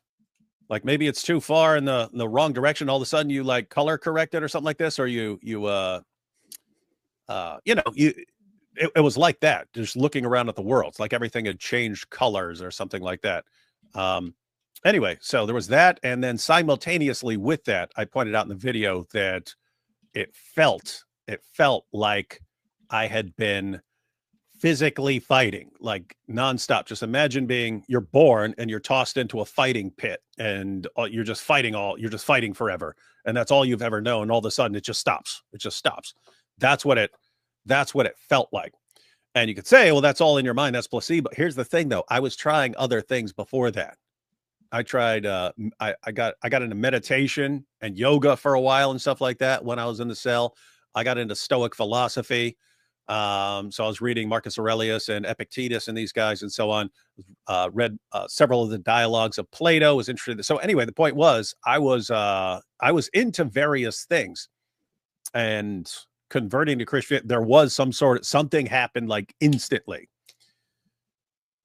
And so anyway, yeah. So the answer is yes. Suck you, biscuit. Was there any aspect of the mystical, esoteric, and Christianity that strengthened your conviction? Any spiritual? I mean, I have. There are things that I could interpret in such a way. I don't like to talk about that kind of that aspect of things, but there are things most certainly and most definitely that I would that I could interpret in this way. But in all honesty, forgive me for that. I would like to not focus on that, especially in public. I pretty much came to believe for different reasons. And I think one of the issues was that for many years, whether I believe in God or not, whether I believe in Christianity or not, was a question of logic and reason to me. And whether there is evidence and whether I'm convinced of the evidence or not and all that. And I began abandoning that whole path. And I thought it's kind of stupid to rely in such a matter on logic and reason and evidence and all that. And I actually found that traditional or ancient Christianity was much less about logic and reason. And Orthodox Christianity is much less about logic and reason, but more about experience. And yeah, I went into that direction. We talked about this topic briefly yesterday. Anyway, I'll make a video in which I will explain why I believe. John, to God be the glory. This is what true repentance looks like. There is more joy in heaven over one sinner who repents than 99 righteous men who need no repentance. Luke 15:7. Exactly. I'm the biggest repenter, the most humble one also. AP is the best of repenters. Today I'm being baptized at an Orthodox Christian church in my hometown, about a month since I found it. God bless us, everyone. Wonderful. Awesome, man. Awesome. Norm Alman, AP's bookshelf is more interesting than AP. Bring back the bookshelf. Fine, man. Yeah. Well, to be fair, pretty much anything is more interesting than AP. But anyway, we have a show to run. So, meta step, it means blood cloth, aka menstrual. Interesting. I didn't know that. DT Bombacla Jarath Dava. Yeah, thank Ja. I wonder sometimes if it's if it would be even okay to sometimes say Ja instead of so in Rastafari it's like they call God Ja, but I guess it just comes from Yah, which is the Hebrew way of referring to God's name, the Lord. Also just means yes in German. Yeah. No, I'm saying do you ever think when you're saying something, you're like, do you ever think, here's what it means in German? Yes. You do? Okay. Yeah. I think about it all the time. Whenever I'm about to say something, I think, wait, what does it mean in German? I'm just saying, like, imagine you have a German Rastafarian. Like, how would you know what he's saying? Yeah, man, that's true. That's true, man. Hey, AP, where you see yourself going from here? What do you think you're going to do different from now on, if anything? Good question. So first off, I'm going to change my outfit. As you can see, I'm trying on a new look because this is what Christianity is all about. But secondly, I have already very much changed the way I live and the way I think and the way I act every single day, and it has brought nothing but goodness to my life, honestly. I have changed lots of my thoughts about things. There is still a great process of anticipating what will change when I get baptized soon, inshallah, and what happens then afterward. I don't really know, and I haven't thought much about what I will do in the future. I'm just thinking about what I'm going to do, what I'm doing now, and things are changing as we speak in such ways that I never thought I would be changing. Because for the last 10 years, I just focused on whatever I want to do, and now I don't do that anymore. The funny thing is that focusing on whatever I want to do and just doing whatever I want to do, ironically, never really made me happy. The way I live right now is making me much happier than I ever was. And in terms of the channel here, I'm going to refocus things. I'm going to get back to speaking about Islam in a different way, in a better way, probably, but also going to do some other things. I'm being extremely vague right now. Don't ask me questions. Hey, no, it's funny because you keep you're talking about how you've changed in the short time you've been a Christian and so on. I was actually concerned about that. Like, if you go back to last year, I'm like, man, what if AP becomes a Christian and he's like still extremely brutal like this? And even worse, what if he becomes even like more extreme and more brutal? It's gonna be messed up, right? Because like right now, when everyone's like, David, you hear that messed up thing that AP said? How can you just sit there? Well, he's an atheist, man. An atheist or an agnostic or something. Like, who cares? Well, what do you expect? What do you expect from? Like, oh man, what if he's doing this as a Christian? Then I have to call him out. I remember there were moments when we would go live together, and I would go on a rant, and I would look at you, and you just looked like you just want to. You feel very uncomfortable with what I'm saying, and you want to dissociate from what I'm saying here. There were times like that, when I was getting really, really messed up and really brutal. So I know, I'm aware. But I mean, what's crazy is some of your most brutal stuff is still hilarious. Like that, like that response to Muhammad Hijab. And he said, if we keep having the most babies, then we will eventually take over. Remember, our strength is in our numbers. And all you responded was, numbers can be reduced. And like everyone flips out and loses their minds. Oh boy. To be fair, it's unclear what I mean by reduce. Numbers can be reduced by conversions. Yeah. Yeah. So now we have the Christian understanding of that message. Yeah. Yeah. Or peaceful deportations. Yeah. Mm-hmm. Nathan Beard, are you familiar with the book Centered Set Church by Mark D. Baker? He has an interesting way of framing Christian unity by focusing on Jesus rather than on the differences that separate us. No, never heard of Baker. And probably will not, because Centered Set Church is a dumb name for a book. So he's got to come up with a better name for me to be interested. What? I always have to diss. Always, man. Always have to say something bad. Yeah, interesting stuff. Donnie Anessa, give it to Rome. No, I'm not giving it to Rome. I'll either take it for myself, Constantinople, or I will give it. I will ask the ecumenical patriarch what I should do with it. If they want it, I'll give it to them. If not, I'll give it to Greece. That's it. Why don't you announce the reestablishment of the Byzantine Empire? If Greece wants to do that, then I'll leave it to them. You know?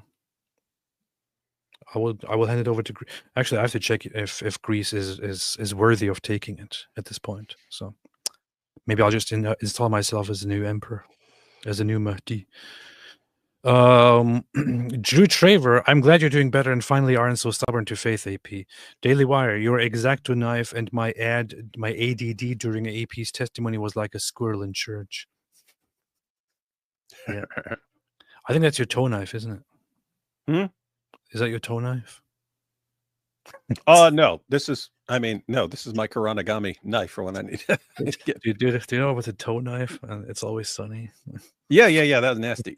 That's an actual knife, like a steak knife or something like that. Stupid. His toe knife. He cleans out his toes with the knife. Oh man. Don Taylor, David Dwyer, your eyes were getting a little moist there. Yeah. I don't know when, but I was crying my eyeballs out. Yeah, I saw that too. All powerful speech from AP. Now let's turn to Christian MAGA and help them pass this rage. Would you have a different approach about Bishop's speech to Trump? Which bishop? Yeah, which bishop? Which bishop? Which bishop are you talking about? Hey, speaking of Bishop and Trump, are you talking about the woman bishop who is not a real bishop? I don't know who you're talking about. But speaking about Bishop and Trump, you can't just say bishop. Yeah, could be anybody. It could be somebody named Bishop. That's like saying, "Hey, what do you think? What do you think about this guy's speech to Trump or this woman's speech to Trump? What? Who? Yeah, which bishop? Which bishop? Oh, look at this. Look at this. Televotes for Israel. Televotes by country in the current contest. Israel 297 top. Hey, they went down. What? That's the popular vote? UK 0. That's kind of no. This is just a popular vote without the jury vote. That's what I'm saying. Yeah, they were over 300. So yeah, that was with jury combined. That was with jury combined. Oh, okay. Yeah. Through your leadership, you. So Yep. This is probably not what Ove meant. Ove probably meant that fake bishop, but this is Archbishop Elpidophoros, who is Archbishop of the Greek Orthodox Archdiocese in America. And he recently met up with Donald Trump and said some very nice words to him. And Trump actually appointed him to, what was he just appointed to? Future King of Constantinople. Elpidophoros appointed to future King of Yeah. No, he was appointed to Trump's Religious Liberty Commission. Pretty your leadership, you embody the values of our Christian faith and love for the gospel. You remind me Look of at all the great phones, man. Roman Emperor Constantine the Great, What? People start cheering. Woo! Constantine! Constantine! Constantine! He compared him to Emperor Constantine.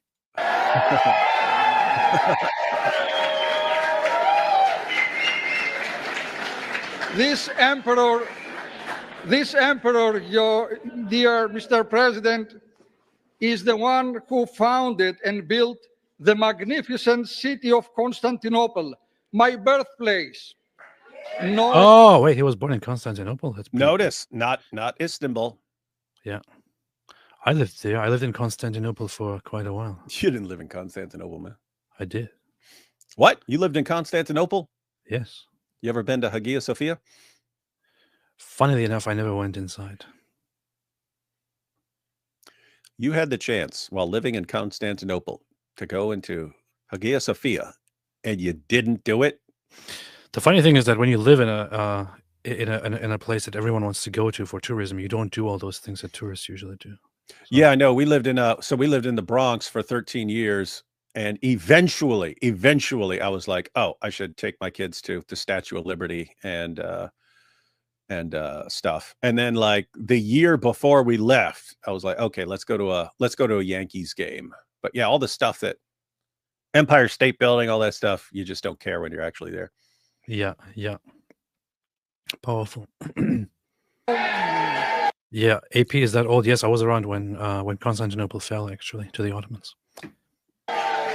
You know what's the funny thing about this bishop is that lots of people have complained for years that he's like a liberal, progressive sellout and so on, and then he's here speaking to Donald Trump. He's here, MAGA, and I will change my exalted archbishop hat to this red MAGA hat.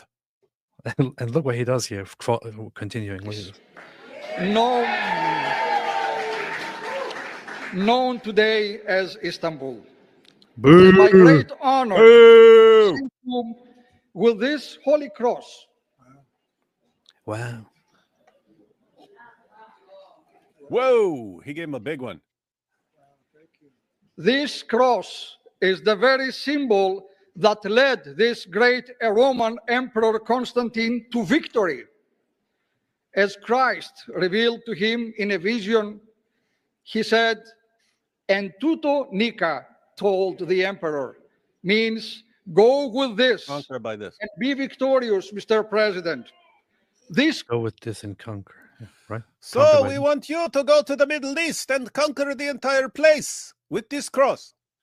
Yeah. Cross is an everlasting symbol of peace and an invincible trophy, a sign of divine strength and guidance.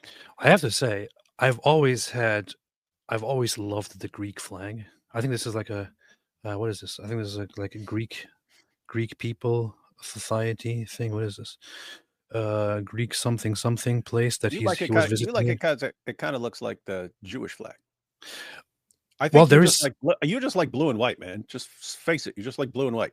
I always thought the flag of Israel and the flag of Greece look awesome, and I guess it might be about, I don't know what it is about. There's something about the white and blue. I just said that makes them look awesome. I just came up with that idea. Yeah, it would be funny if he had on this big cross, but it had like a chain and like a big thick chain and stuff like this, and then Trump wore it to the Middle East. Wouldn't that be based? That would be huge, man. He like wore it in Saudi Arabia, and he's got that giant cross hanging on his chest. And it would say, "And now that I'm here, it's time for you people to It's the new emperor. There's a new emperor in town. People call me the best of emperors, the best of all Constantines. Yeah, they're right. And now it's time for you folks to convert to Christianity." Look at that, man. This flag here and this flag here. Isn't there something distinctly amazing about both of these flags? Yeah, don't they? I don't want to talk to you, Daniel. Don't they? There's something about the blue and white that is just more lifelike than the green and red. Yes. You know what I mean? They look powerful. With this cross, I pray you bring peace to the world and make America invincible.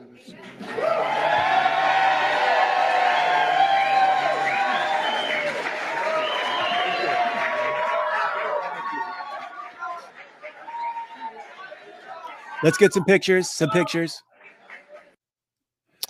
You heard it here, folks. I am the new emperor of the entire world. Thank you. Very cool. Very cool. Very based. Very based. Apostate of Allah, AP is only in Israel supported because of the color scheme. Yeah, That's true. this is actually I mean, true. no, notice AP only supports two nations, Greece and Israel. Both And blue and they white. both have one thing in common: Mhm. the color scheme on the flag. American Jaybird. I was going to convert to Islam, but you guys and Sira International convinced me not to. Now I am Smart. baptized and confirmed member of the Roman Catholic Church. Thank you all. God bless. Very, very cool. That is I heard very, about- very cool. I was going to convert to Islam because of the story of Al-Zut. This is very, very good to hear. It is totally based. American Jaybird. Blitzy says, I have similar rage issues. I will miss rage AP, but it's better for your soul. Well done, brother. Thanks for your honesty. It helped me. Danke. Danke. Danke. Danke. Bitte. Crazy Spider AP. So you're saying that Aladdin had a point, right?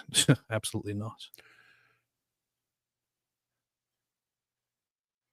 The dude in the story of the genie or Apostate Aladdin? Oh, I didn't think about Apostate Aladdin. No, Apostate Aladdin, he did have a little bit of a point because he did. So he did when he pointed out that I was being very, very too brutal and all that. Maybe he did have a little bit of a point. Oh, no. But think about this. Think about this.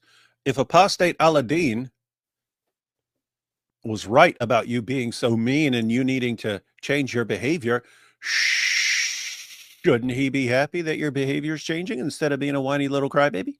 Yes. So now he should become a Christian too. Here's probably what you'll find. I've never seen anything of Apostate Aladdin. Become a Christian or else leave with the couple of- consequences. Sorry, Yeah. guy.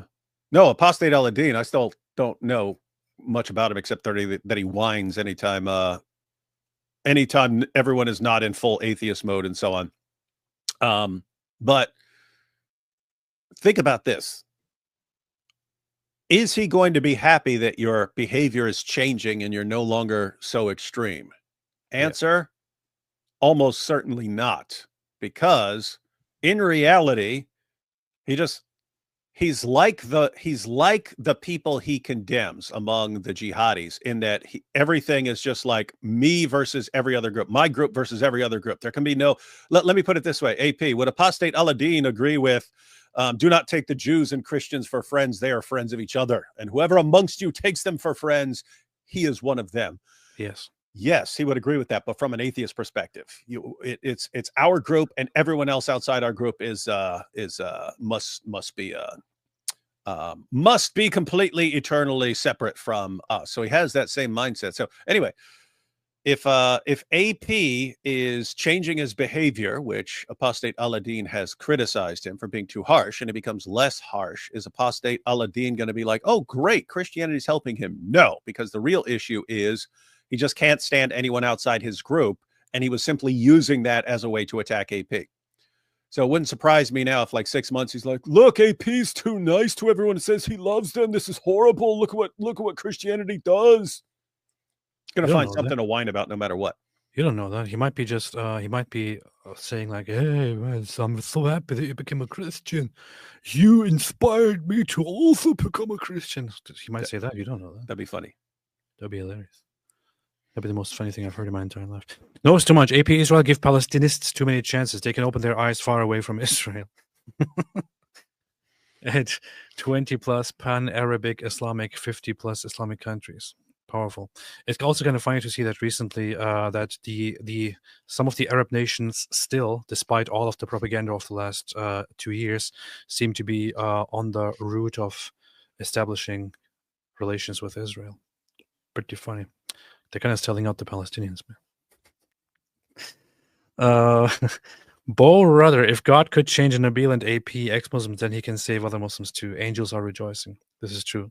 If you can change somebody as disgusting as me, then you can change anybody.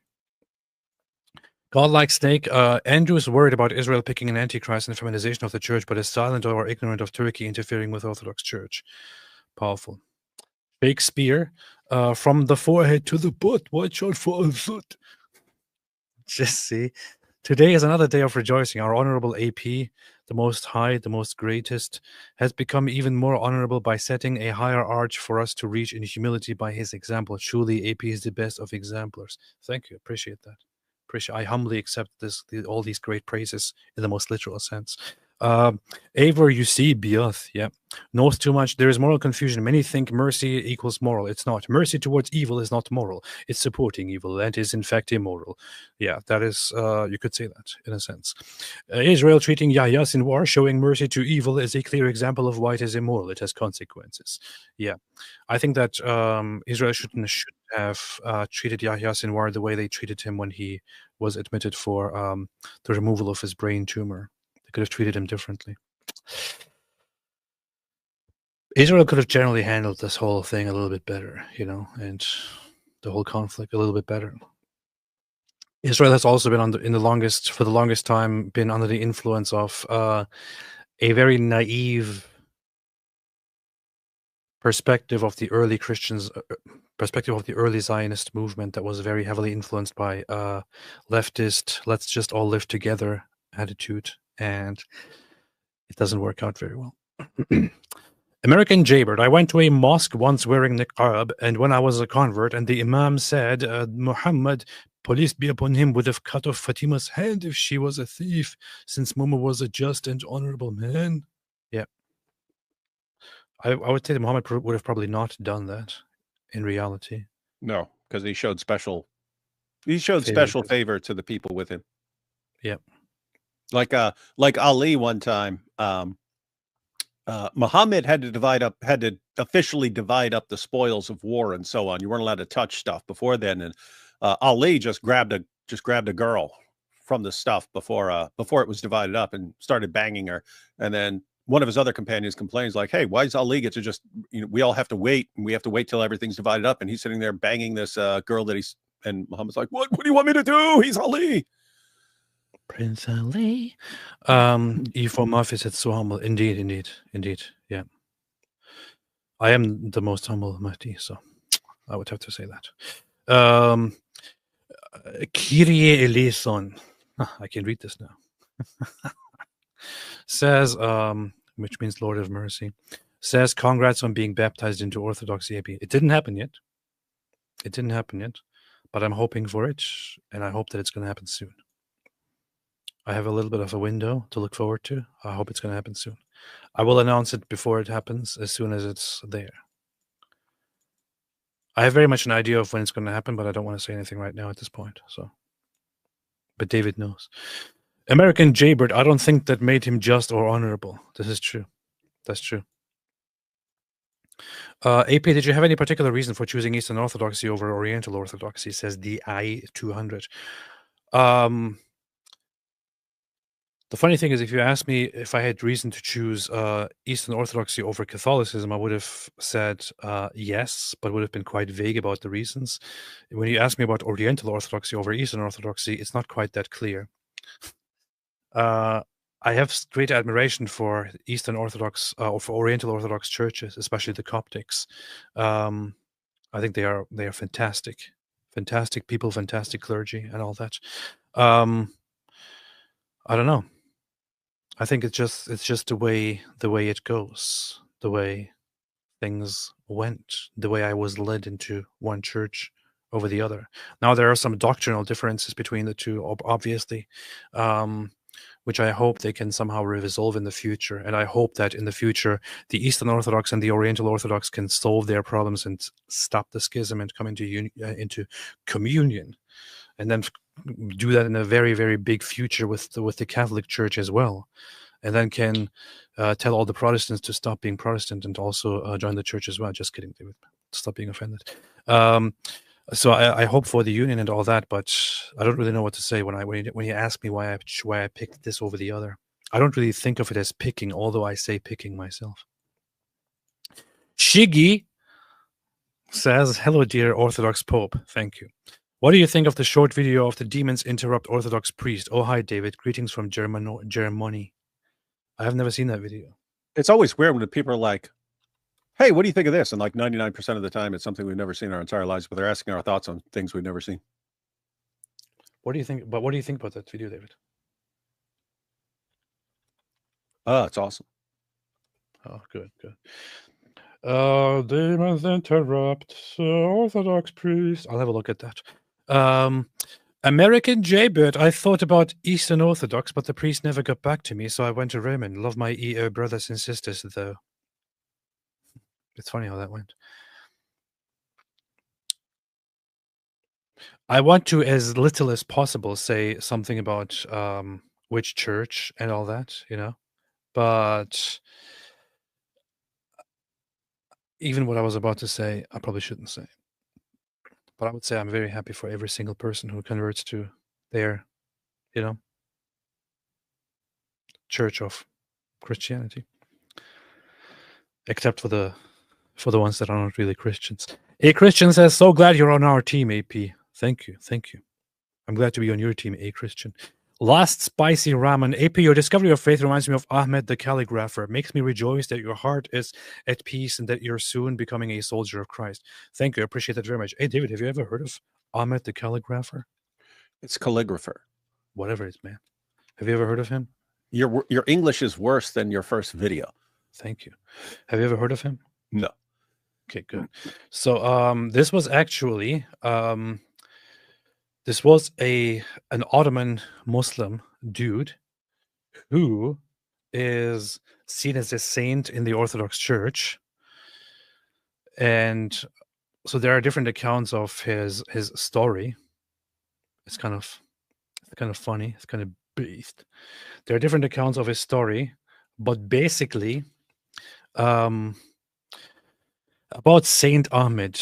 Ahmed lived in Constantinople in the 17th century. He worked as an Ottoman official in the office of the chief secretary and served as a copyist and, how do you say it, calligrapher in the great archives. As scribe of the second rank, Ahmed lived a comfortable life and held prestige and influence. Long story short, he had slaves, and his slaves were Christians. Although he was unmarried, Ahmed the calligrapher lived with 2 Russian slave women. While both women were pious Orthodox Christians, he granted the older woman permission to attend the Greek Orthodox Church services. Each time she attended, she brought holy bread and holy water back to the younger girl. When Ahmed noticed a lovely fragrance emanating from the girl's mouth, he asked her what she had eaten. At first, she replied she had eaten nothing because she didn't think of the holy bread as food. Eventually, she explained to him that it was the holy bread that made her breath smell so sweet. This caused Ahmed to become very intrigued by the Orthodox faith, and he became interested in learning more about it. Ahmed approached one of the priests and was granted special permission to attend the ecumenical patriarch celebration of the divine liturgy. He dressed in Christian clothing, replaced his white turban with a blue one. So here's how he's depicted traditionally. Replaced it with a blue one. Was given a discreet place at the church. During the service, he witnessed several miracles. First, he saw that the priest carrying the chalice glowed with light and walked suspended in the air. Next, he saw light beaming from Patriarch Iakovos' finger onto all the worshippers' heads except for his own. These miracles convinced Ahmed to request and receive holy baptism. From that point on, he led a secret Christian life. Had his conversion become known, he would have lost his livelihood and been put to death as an apostate. Eventually, he's found out to be a Christian, to have converted to Christianity, and he's asked about it, and he says, "Yeah, I'm a Christian. What is there to it?" And then he's executed by the Ottomans. It is totally based. Things like that would make nice little short videos. Yeah, they would. Peace be upon me. Hi, AP and David Wood. I'm fully Orthodox now, but I developed into using rational philosophy like Kantian rationality, logic, and science. What are you guys' opinions? Did you mean say Orthodox or just Christian? I don't know. David would probably say, yeah, do that. Kantian? No. Certain interesting elements, but my goodness, what a mess. David clearly can't tolerate it. I can't. David if you're Emmanuel.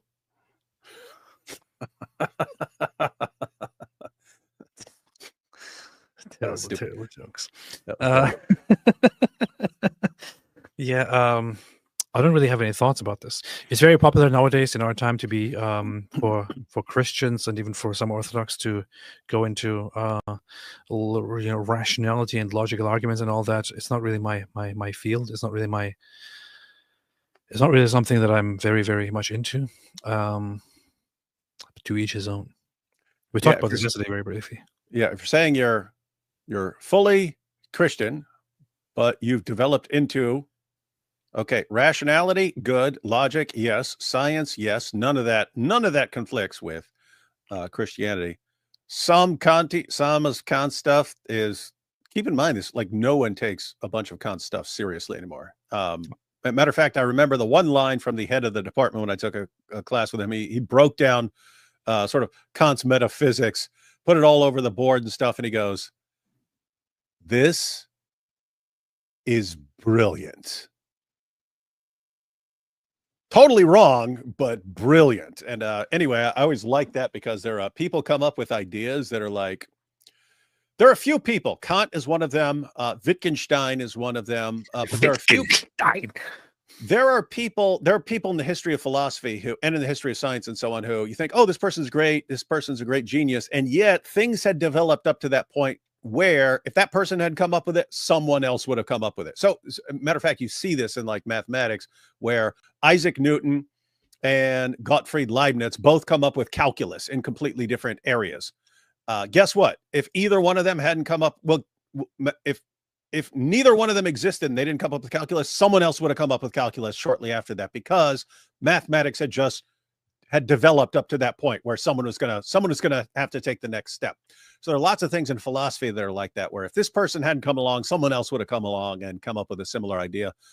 Kant and Wittgenstein are exceptions in the sense that if Kant hadn't come along, no one would have come up with what Kant came up with, and no one would have come up with what Wittgenstein came up with. With that said, they're wrong. They're just wrong. Powerful. There is one thing. So since it is you put an Orthodox cross there, if you're specifically asking about with the compatibility with Orthodox Christianity, and there is an issue there where Orthodox Christianity generally doesn't have a history of engaging with arguments the same way that Western Christianity does. I would recommend one book that I'm listening to right now and also reading, which is by Callistus Ware, the Orthodox. Not the Orthodox Church, but the Orthodox Way. He has two very famous books, Orthodox Church and the Orthodox Way. The Orthodox Way goes into explaining, theological thought in the Orthodox Church. Would recommend looking into that if you haven't looked into it yet. It also directly, I think, from the very beginning, goes into how theology differs in the Orthodox Church and goes into what's called apophatic theology, which is also called negative theology, which is about trying not to define. I'm going to butcher it if I try to explain this, but try not to put God into words of what he specifically is, but rather into what he is not, what he is compared to what he is not.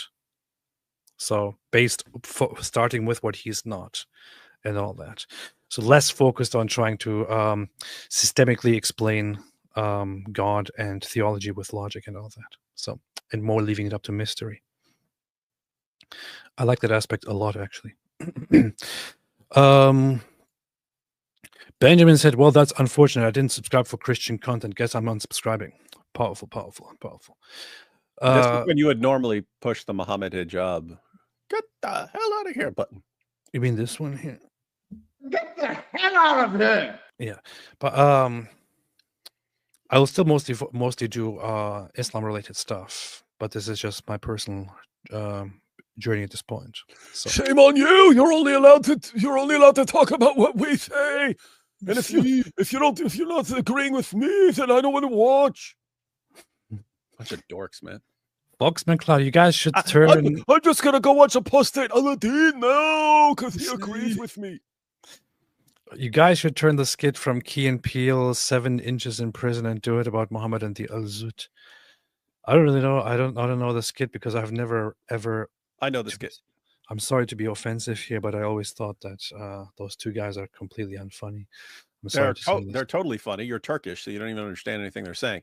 But I don't like that whole exaggerated humor that the tall guy. No, that's true. That's like half their sketches. Like It's like, okay, man. Yeah, that one is about one of them goes to jail and Peel's in jail and yeah. So anyway, people can look it up if they want. Powerful. Jonathan Marshall says, I saw the title and I wanted to say welcome home. Thank you. Thank you very, very much, Jonathan Marshall. Thank you very, very much.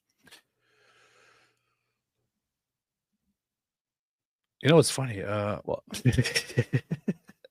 So I was talking to my priest the other day and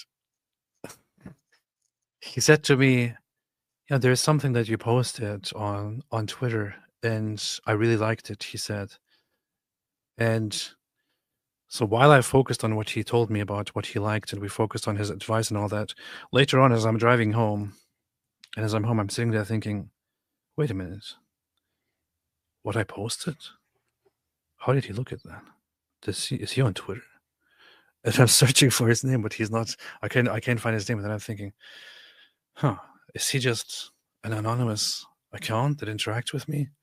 What if he like says something and I'm just like, get out of here, man. Shut up, loser. Quit being gay. Stupid. Man. Knows too much says, Momo, once you go black, you never go back. Funny. But Allah is not trying to make exceptions. Pretty good. Kane, how can I help Christians being persecuted in the Middle East? How can I help Christians being... You shouldn't help Christians being more persecuted. But if you want to help persecuted Christians in the Middle East, I guess you could find some... I know what you meant. I guess you could find some organizations that focus on that kind of stuff. Charities and stuff. Go for Christian charities, not for general charities in the region. For Christian charities. Powerful. Celeria says, yeah, even as small as I am and only posting about once per week, I know what Dr. Wood's talking about. Read the effects videos and comments have on you. Yeah. Celeria has a very big channel, so it's probably for you it's probably extra stressful. Yeah. Celeria is new, but it's been covering the Islamic dilemma quite a bit, so check it out, everyone. Powerful.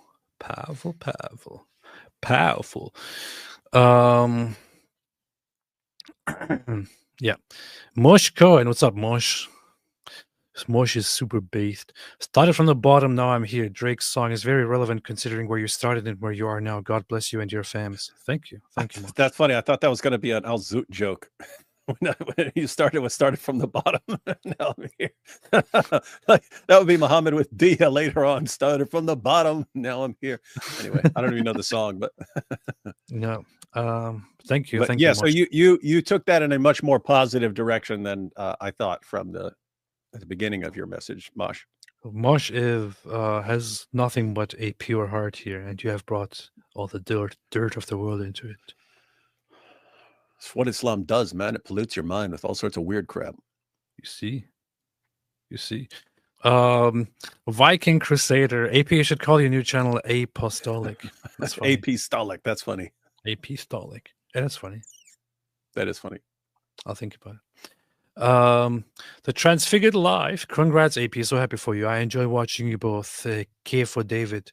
Have you been to a divine liturgy, and what are your raw thoughts on Orthodoxy? Hey, have you ever been to an Orthodox liturgy? Not that I know of.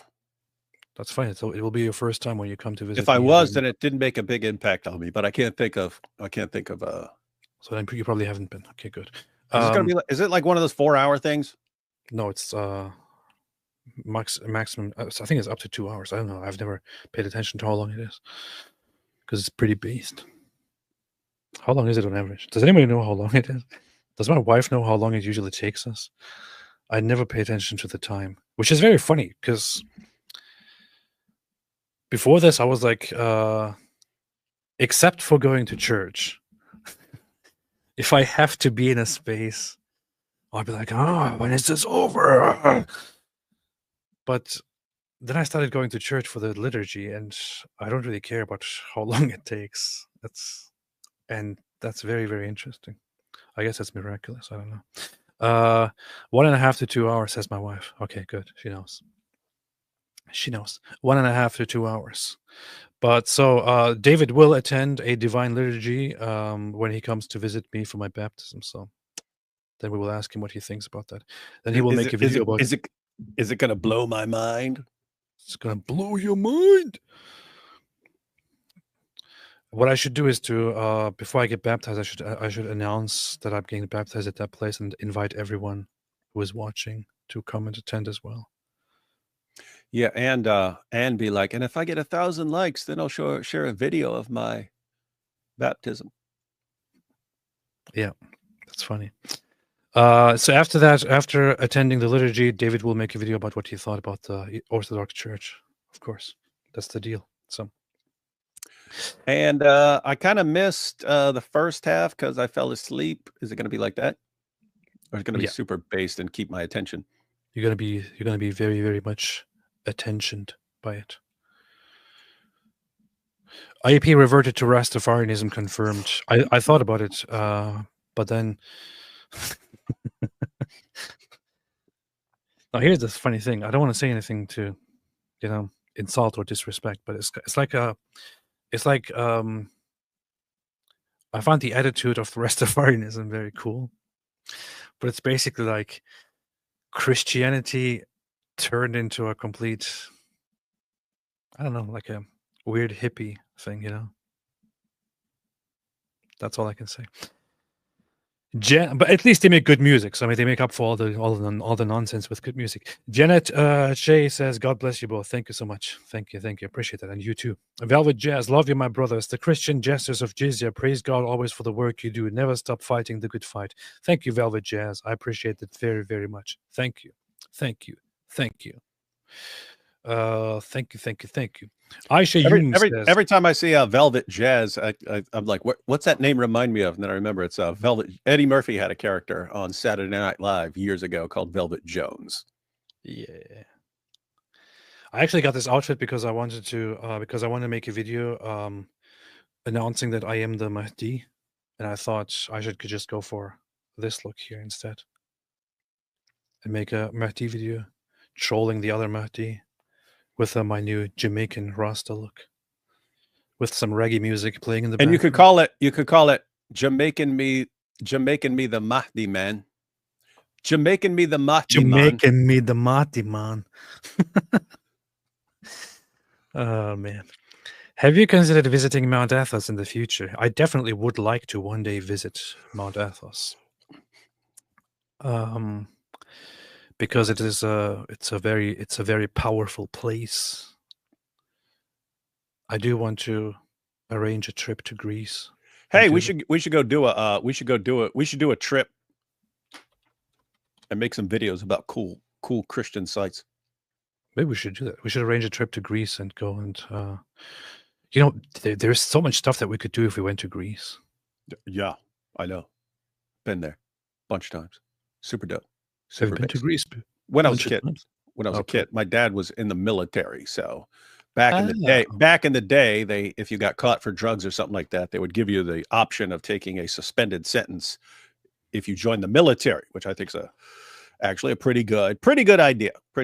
But anyway, so he ended up in the military for a while, and anyway, he got stationed over there. So I got to go over to Greece.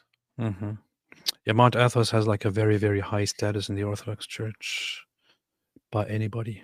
It's pretty based. Shakespeare, from Islam to atheism to Christianity, got to K-tube them all. This is true. From Islam to atheism to agnosticism to Christianity. Rastafarianism to Christianity. Yeah.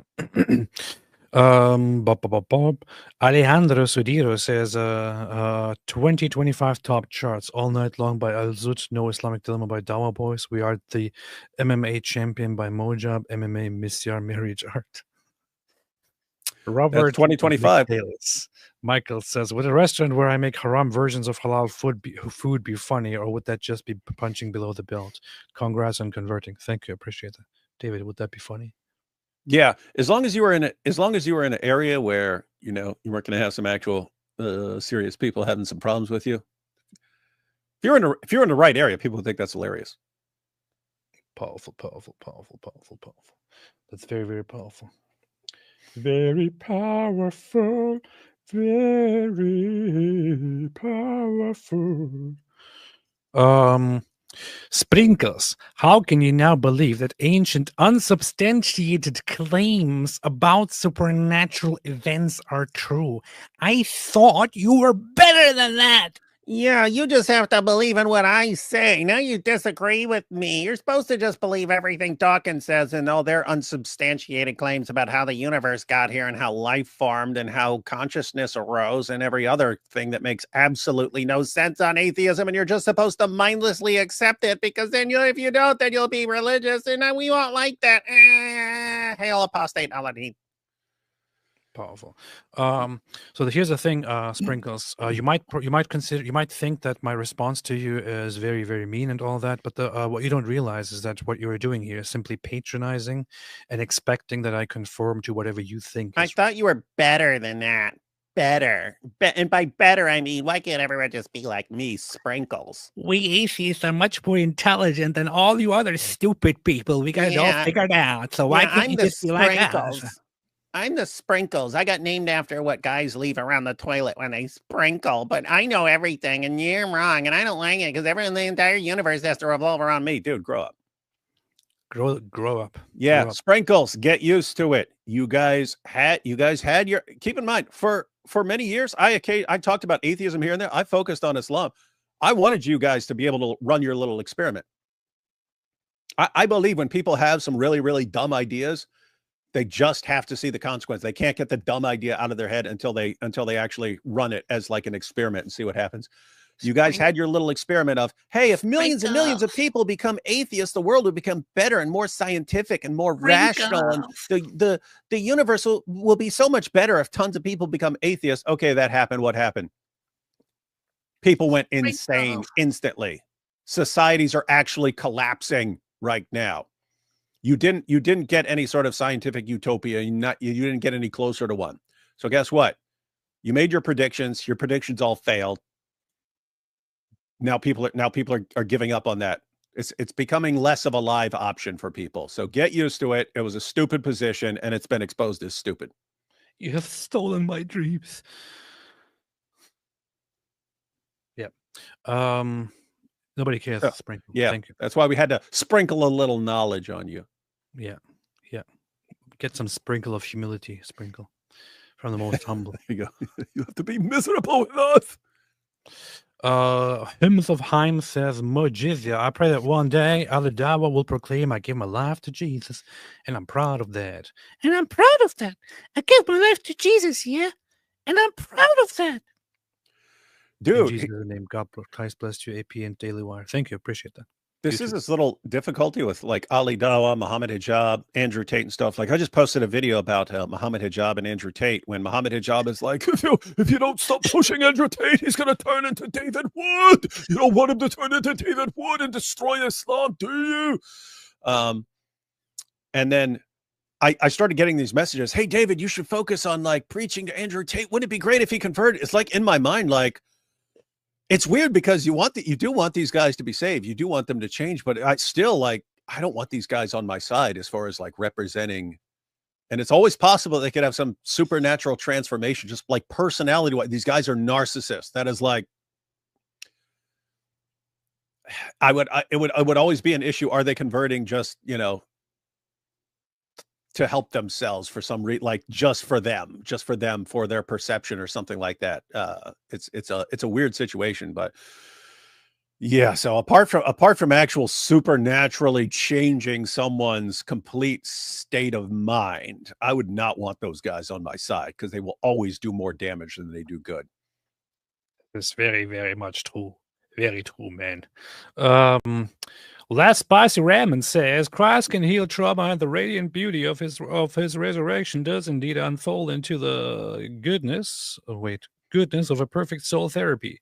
Batista's P.S. saw Where Are You, Adam, and was blown away. God bless you, David. What is Where Are You, Adam? No idea. I think it's Yo, Adam, where you at? It wasn't cool that Wes just joined us yesterday during the live stream. Yeah, that's funny. Where Are You, Adam is a documentary. that a documentary about the plot of the film unfolds in the ancient monastery of Dokiar on the west coast of Mount Athos on the Aegean. Interesting. Never heard of it. Maybe I'll have a look at that. Is it in English? I hope it's in English. Where is you, Adam? That's what it's called. Where is you, Adam? Okay, I'll have a look. I'll have a look at that. Celeria Rosencross says 3 things. I'm glad that the Islamic Dilemma Project is such a powerful and important one, so it feels worth it to half-third my video output. Finally, I have a video that has reached 500 views as of earlier today, and I'm 1 subscriber away from 200 as well. Nosebleeds really suck. Powerful. Go subscribe to Celeria if you want to. Have someone get Celeria over 200 right now. If you want a bunch of nerd content about Islam, subscribe to Celeria. Celeria Rosencroix. On a serious note, guys, one of the most important things anyone can do this year is learn the Islamic Dilemma. Everyone needs to learn it to some extent. Either learn just the basics, just the basic argument, or learn it in detail. And you've got plenty of material right there from Celeria, who's been going through this stuff very carefully. But everyone needs to learn it this year. This is not something that a few apologists or a few YouTubers need to learn. This needs to become the year where it becomes common knowledge. Jai was doing it as a joke to explain it to Sajid, who these guys never seem to understand the basics. Sajid. But he made a children's book for Sajid, and everyone's like, yeah, that should actually be a children's book. In other words, imagine a world where we're actually training Christian kids to know how to respond when a Muslim says, oh, your book's been corrupted. And just imagine a world like that. So anyway, that's the way it needs to be. I've been saying for probably 14 or 15 years that if I could change anything in the world of apologetics, it would just be getting Christians and Muslims to understand what the Quran says about the Bible, because it would change every single discussion between Christians and Muslims. So learn that this year, ladies and gentlemen. Learn the Islamic Dilemma. Do that. The Islamic Trilemma. A positive Allah. Glory to God for your conversion to Christ, AP. Thank you. Thank you indeed. Thank you very much. Indeed, glory. Glory to God. Mark J. Congratulations, AP. Happy to see you finding peace. Tomorrow is a big day for me as well. I am being confirmed in the Anglican Church in North America. What? The Anglican Church? It's not the Orthodox Church. Shame on you. You'll be humiliated. Thank you. Thank you. And congratulations to you, Mark. Congratulations to you. What church is AP joining, says F? The Orthodox Church. Also, you're asking specific, Greek Orthodox. The Greek Orthodox Church. Yeah, hey, you need to tell the priest there he shouldn't be explaining things in terms of kebabs. He should be explaining them in terms of souvlaki. Oh yeah.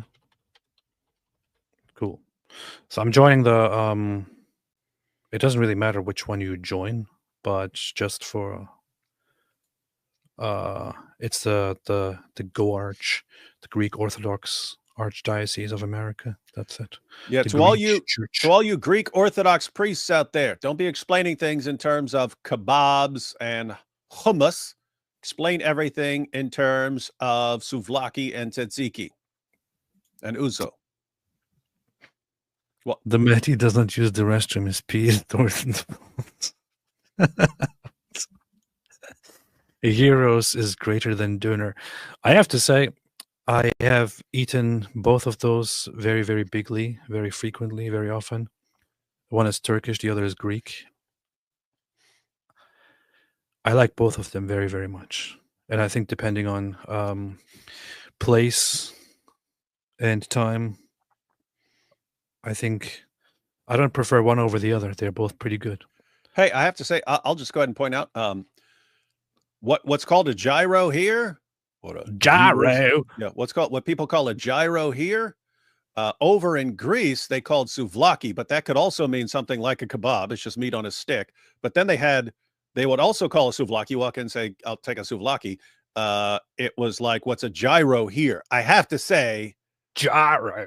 They tasted massively over in Greece. What they would call a souvlaki, which is what they would call a gyro here, is probably my favorite food on the planet.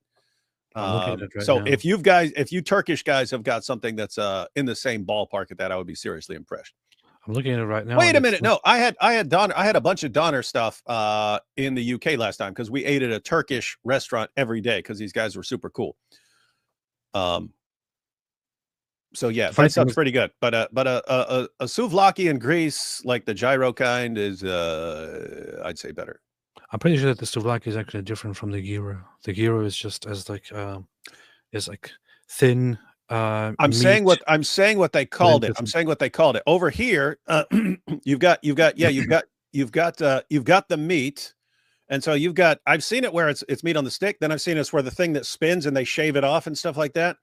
I don't know if it's just where I was. If you went in and ordered a souvlaki, it's like this thing. It's like a pancake, and they put the meat on there and the stuff, and then they'll toss some. It's like their version of French fries on there. Some yogurt, some oil, some seasonings. Yeah, but it's banging. But I am confused about the terminology because I'll go one place souvlaki means one thing, I go to a different place souvlaki means something else. I think technically souvlaki is just the one that is you have chunks of meat put in or on bread, and the gyro is the one where you have cut off the thing, and then like thin meat put into wrapped bread. I remember I liked it so much. I want one of those in my kitchen, man. I want one of those big spinning things in my kitchen. How cool would that be? That'd be awesome. Awesome. Hey, you know what would be cool? At least for like a party or something like that, you're having some big party, just go contact like the Greek restaurant and be like, hey, I want you to bring that cool thing over there. I want that sitting on my counter. I want to be super cool shaving stuff off.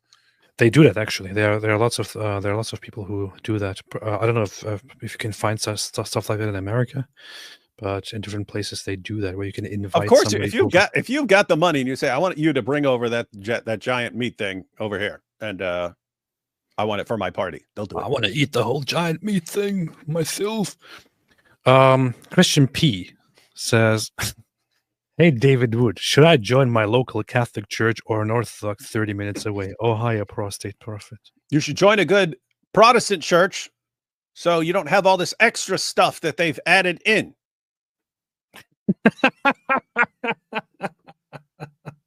Added in? All this extra stuff. I mean, just think. AP's like, hey, I'm 1/12 of the way through my 17-month conversion to Christianity. It's like, what happened to the Bible? Hey, you believe now? Okay, cool. You're a Christian. Walk into a Protestant church, say, I want to become a Christian. Boom, done. Yeah, I would say Christian P. I would leave it up to what you find out when you look for guidance and pray about it. But I'm not going to tell you where to go. Although I'm supposed to tell you to go to an Orthodox church. He didn't ask you though. You asked me. True. Ida Rogozin, people who are not from Israel don't really know how Israel deals with illegal settlements on both sides. Let's say it's more harsh for Jewish settlements. That's what I reckon. Wait, hang on. People who are not from Israel don't really know how Israel deals with illegal settlements on both sides. Let's say it's more harsh for Jewish settlements. Interesting. Yeah. That was a response to the topic that came up earlier, guys. Yeah.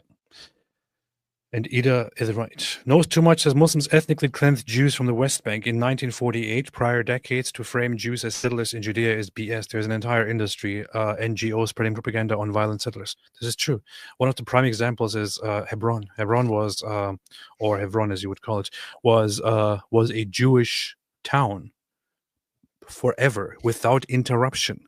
It was a Jewish town, Jewish-dominated town, and during the Mandate years in 1929, 1930s, and so on, they kicked out all the Jews. They left. There were no Jews left.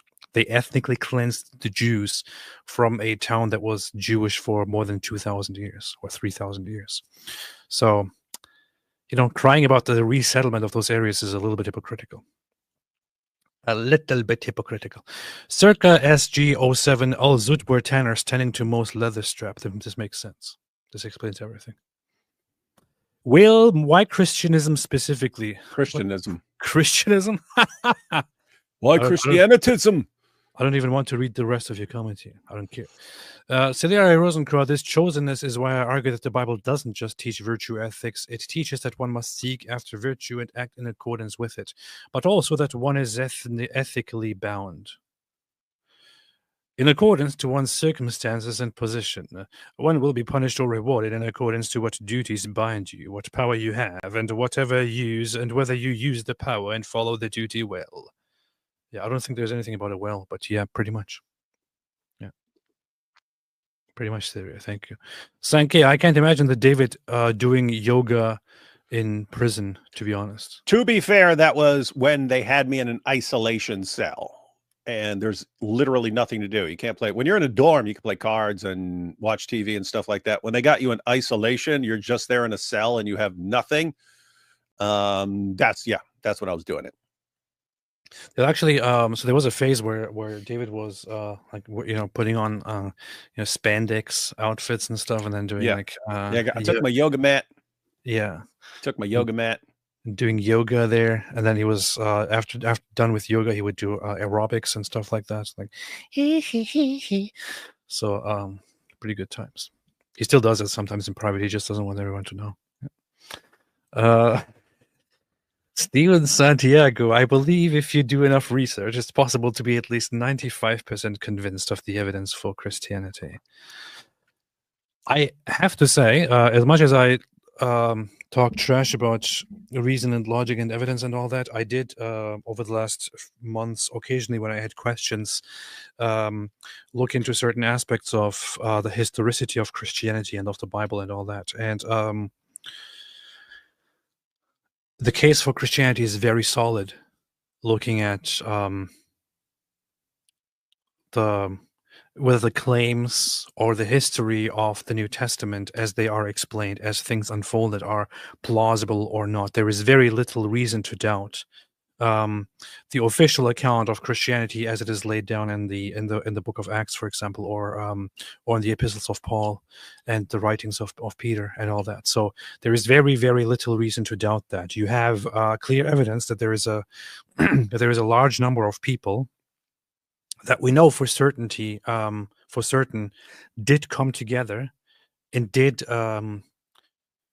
witnessing each other write about the things that unfolded during the lifetime of Jesus. We know for certain that that Jesus was there. We know for certain that he was executed. We know for certain that much of what is described about him did indeed unfold as it is described. Even people like Bart Ehrman, for example, will say that. We know that most of what we know about Paul is factual. Most of what we know about Peter is factual. We know that he was directly in touch, in contact with the disciples of Jesus. We know that they worked together and collaborated.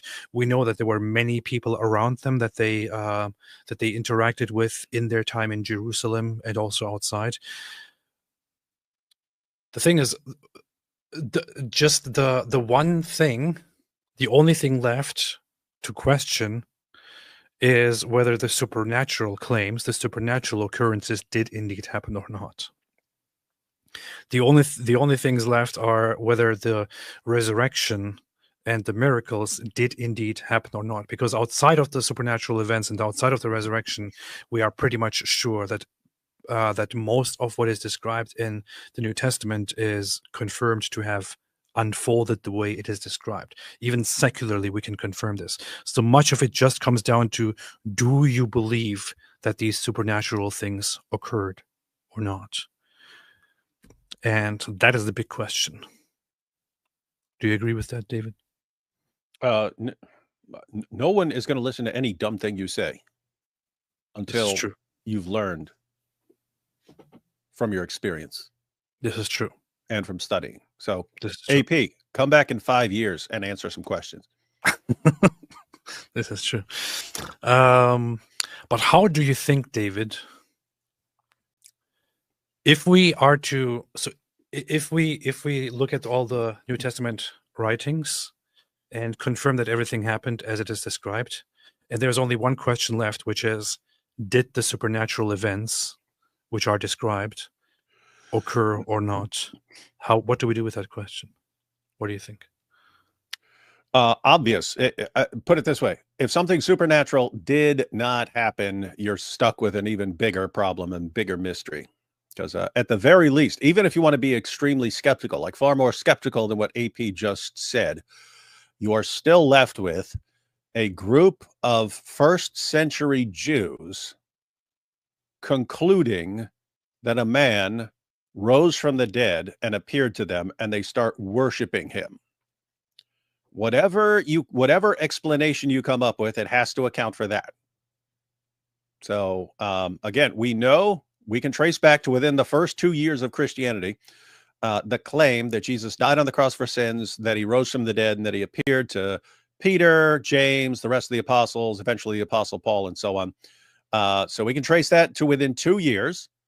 We can also trace back to the earliest Christian church, their belief in the deity of Christ. Why? Because it's why the apostle Paul was persecuting Christians. It's why he was, nope, I have to stop them from doing this. That was within the first 2 years, because Paul becomes a Christian about 2 years after Jesus' crucifixion. So his persecution is in the first 2 years. What's that mean? You're talking about the very earliest Aramaic-speaking church where Jesus' apostles were the leaders of the church. This is the church that's worshiping Christ and praying to Christ and so on. So you have to explain what convinced these guys. And you can point out that, in the past, centuries past, the children of Israel were drawn to polytheism in various circumstances and so on. Yeah, that happened up until the Babylonian captivity. Then that was gone. That was gone. They didn't flirt with polytheism after that. So first century Jews were among the most diehard monotheists who've ever walked the planet, and the ones who were following Jesus all of a sudden started saying, this guy rose from the dead and appeared to us, and we're worshiping him as Lord, because that's what he claimed. And so you basically need something big in terms of your explanation. You need something big to explain this. And the explanations that atheists use, none of them ever actually fit the evidence. I was, it's a legend that came about decades later. No, it didn't. It was right there at the beginning. They saw a hallucination. No, it doesn't work. It doesn't work. You had multiple people claiming the same thing. So anyway, and his friends and foes, they're not all in the same mindset to all be receiving these hallucinations and so on. So the point is, if Jesus didn't make these claims about himself and verify them with something supernatural, nothing else makes sense. And so you have to go with stupid explanations. I don't want to go with the stupid explanation. I want to go with the explanation that makes sense. And guess what? The only explanation that actually fits all the evidence well and does so without strain and accounts for all of it is Jesus made these claims about himself and he rose from the dead. So that's what I'm going to believe. I'm not going to say, but I will never accept the supernatural explanation, even if it's the only thing that accounts for the evidence and makes sense. In other words, if you're going to be a skeptic, don't just be skeptical of supernatural claims. Be skeptical of stupid naturalistic claims that don't make any sense and don't fit the evidence. In short, be.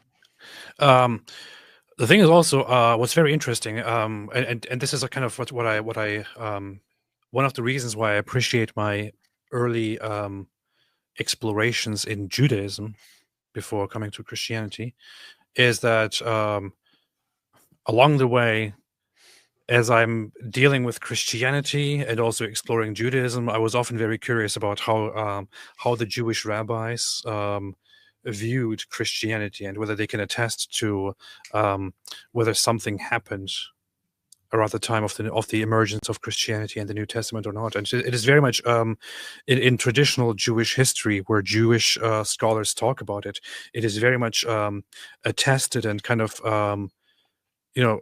confirmed among Jewish scholarship that something extraordinary and something weird happened, something possibly supernatural happened around the time of Jesus, that Jesus himself was possibly supernatural in the way he did things. Of course, they have different explanations for this. Like I think Maimonides says that that Jesus worked wonders, and that people actually were convinced by him because of the wonders that he worked.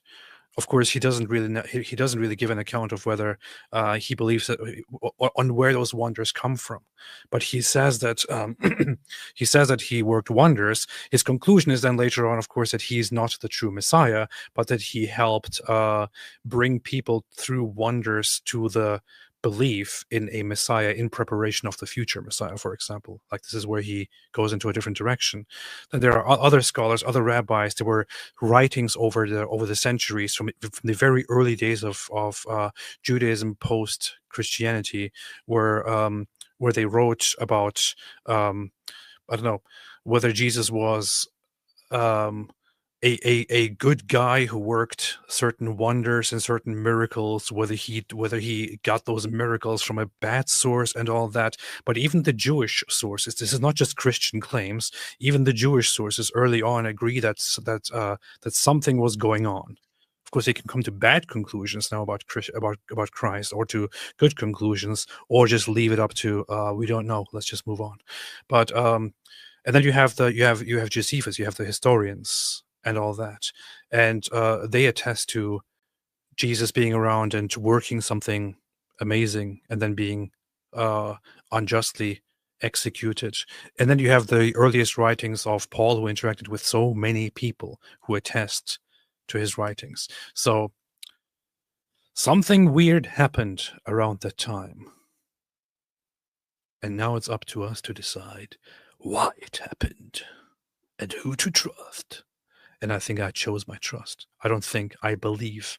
I fully believe that's that. F made a super chat. Thank you so much, F. Paxton said, I can't describe the hype. I'm sorry. I can't describe the hype I had the day I heard you started going to church early this year. I'm glad the Holy Spirit is working through you. God bless. Thank you very, very much, Paxton. I appreciate that. It was kind of weird because my wife started going to church, and around that time, so that was a time where I'm still kind of experimenting with Judaism and doing Jewish practices and Jewish prayers and thinking about that. And she tells me, and she asked me if I want to go to church with her, and I'm like, no, not really. Oh, I will And never then go. the next weekend, she comes and says, would you like to come to church? I said, no. No, I will never go with you. It will never happen. There you go. And then she asked me again, and I say to her at some point, I don't really want you to invite me. Stop asking me. I'm not really. I don't feel like it. I don't really want to do that. But then a time comes where I'm actually interested, and I ask her if I should go to church with her, and she says, "Yeah, please." I'm like, okay.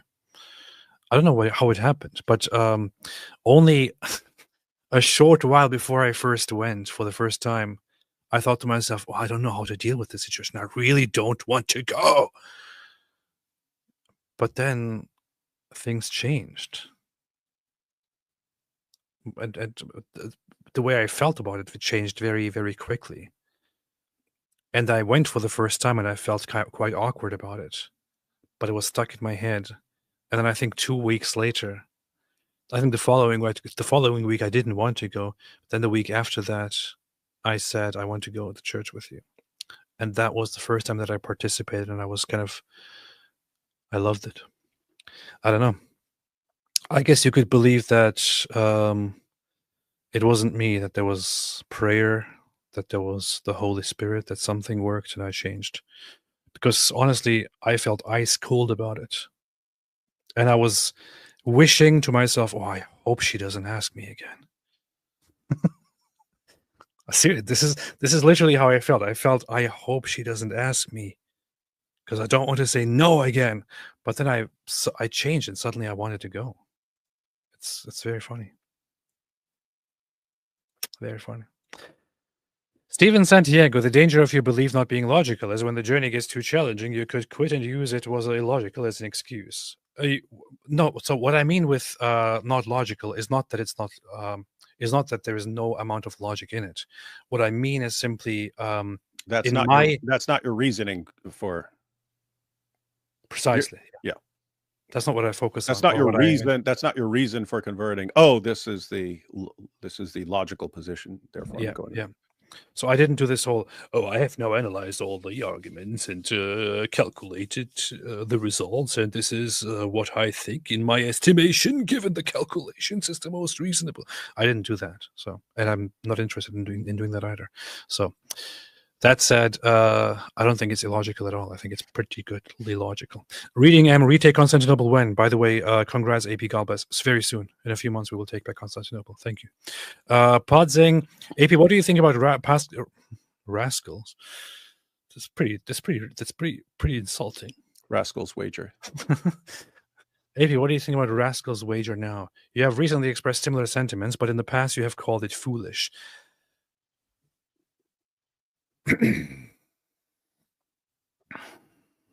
David, do you remember a few days ago I sent you a message in which I told you, what do you think about this argument?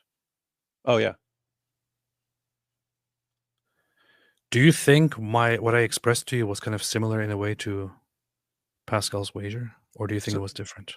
Some of the stuff you've been saying in recent months is similar to Pascal's wager, in the sense that it's sort of pragmatic reasoning and so on, thinking about where different things lead. And so with that said, everyone acknowledges that there are problems with Pascal's wager, because there are all sorts of weird things. One, it seems to rely on what's called doxastic voluntarism, meaning you could just decide what to believe. And you can just decide based on outcomes and stuff. And it's kind of, reality's not like that. I couldn't right now just decide to believe in Islam. I just couldn't. So anyway, it's just like, there are certain things that are not just completely under the control of your will. So there's that. Then he's assuming that there's a 50-50 chance of, that was my problem with it. Yeah, 50-50 chance on whether God exists and so on. And I mean, who's starting off like that? It's not a coin flip starting off with whether God exists or doesn't exist. Someone might be like, I'm like 99% sure God doesn't exist, or someone might. Anyway, the point is, who's starting off like that, to where if you have a coin flip situation, yeah, you can decide, you might be able to decide based on just pragmatic considerations and so on. Okay, well, this would be better for this reason. So you've got that it's this 50, you've got that it's this sort of 50-50 scenario. And then he also includes the element in there, so if you decide to go with God, then you gain eternity. It's like, wait a minute, no, there's a lot more than just believing in God that would be connected to whether you get eternal life or something like that. It's not just believing in God.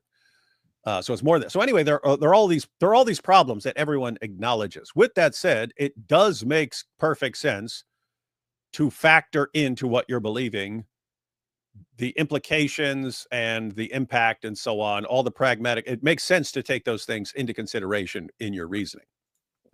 So in other words, that's not the problem with Pascal's wager. The problems with Pascal's wager are some of these other things. Yeah. The thing is, I think that the way Pascal's wager was presented to me, and that I kind of went into it for much of the time, was that it focused on what if not, or what if, and I don't even know, honestly. I don't even remember if that part is actually part of the actual argument. But is it, David? Which part? What if God exists, or what if God does not exist? See, here's the thing. Pascal's one of the pioneers of probability theory, right? And I think it was started as like how to solve like little issues in gambling or something like that. And so it kind of takes off. And it was said at the time, when people actually started understanding probability, that if you took one person who actually understood probability and transported him back to the Roman Empire, he could have taken over the entire Roman Empire just by betting and stuff like that, by understanding basic probability. So people become really, really interested in probability. What Pascal does as one of the pioneers of probability is just say, hey, why don't you think about this? Because he's thinking about, lots of people are thinking about probability in terms of gambling. So it gets presented as a wager. And it's actually simple. I mean, just imagine it. Imagine a roulette wheel. Imagine a roulette wheel. Not even like a real roulette wheel will have black, white, and then a couple of green. But just imagine it's 50-50. It's all either black or red. And it's going to be one or the other, and it's 50-50. Now imagine you get to place a bet. And If you vote red and you're right and you win nothing. You don't get anything. But if you bet on black and you get an infinite amount of money. It's basically that situation that he's pointing out with, hey, if you go with this and you're right and you have eternity to gain, why would you not go with that? If you're right because you bet on red and you win nothing, how in the name of common sense from the perspective of a gambler? In other words, Pascal's wager is like a gambler's dream. I make a bet. It's a coin flip of whether I win or lose. If I win, I get everything. If I lose, I haven't lost anything because it was all pointless to begin with. If God doesn't exist, it didn't really matter in the end. So all I can do is win eternity, and I lose nothing. That's like a gambler's dream, and that's kind of what he's pointing out. In reality, he's just trying to warm people up to the idea of being more favorable to thinking about the implications of having an infinite payoff in a bet. Would be a dream scenario to a gambler.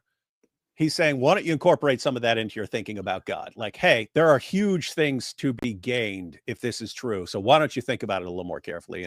Well, the reason why I'm asking is the reason why I said that, or why I asked about that aspect is that to me, Pascal's wager was often very, very unappealing. Aside from finding it logically problematic, it was also unappealing to me because it was very much about what you gain or what you lose. And to me, still, as we speak right now, it never has been about that. So the whole aspect of afterlife and eternity and all that, in all honesty, I don't think what will happen to me in the afterlife has had a little bit of an impact on whether on my decision or on my eventual state of believing in God or believing in Christianity. I don't really take that into consideration, and I'm not saying that because I want to be special or anything. I don't know. I never really thought. I never really think about the whole afterlife aspect of it. I still don't think about it very, very much. Maybe this is a flaw. I don't know, but it doesn't really mean much to me. And so you can lose. You cannot be impressed by that. Yeah, you can be not impressed by that, and you could formulate it completely differently. Like, okay, if suppose it's a coin flip. So keep in mind, some diehard atheist is never going to be convinced by this argument, right? Because the diehard atheist isn't granting 50-50 chance of this being true and so on. But this is basically most effective for people. There are people who are just, I don't know, maybe it's true, maybe it's not true. I don't know. I don't really know. Yeah, I see why you're arguing this. I see why you're claiming this is true, but maybe it's not true. People in that kind of situation, like, I don't know, might be true, might not be true. Those kinds of people, hey, think about the implications of this. But yeah, AP, it wouldn't have to be think about the implications for your eternal state. Could just be think about the implications for your life right now. If this is actually true, your life right now would be massively improved and massively better if you believe in the truth. So somebody who was that isn't the afterlife the main point, though, said Forest Dweller. This is still a question that I have big problems with, because to me, honestly, it is not. I don't know what else to say when people ask this or when I'm confronted with this issue. I know that to lots of people, and maybe this is also the main point of much of the Bible or much of the biblical message, which is to eternal life, or life after death and all that, or death.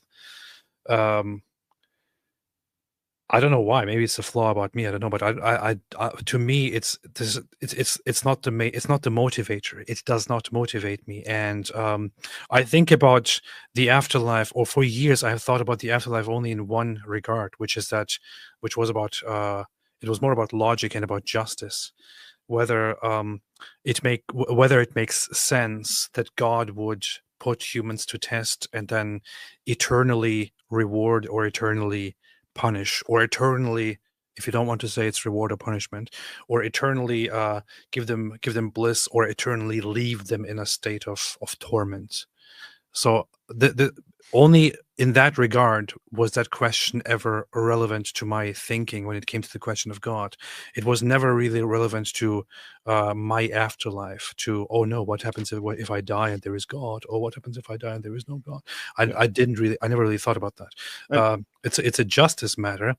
Even right now, as we speak, one of the main questions that I had as I was going into Christianity was, I asked my own priest and others in the church and people who are in the position of educating me on these matters about the question of God's justice for all humanity.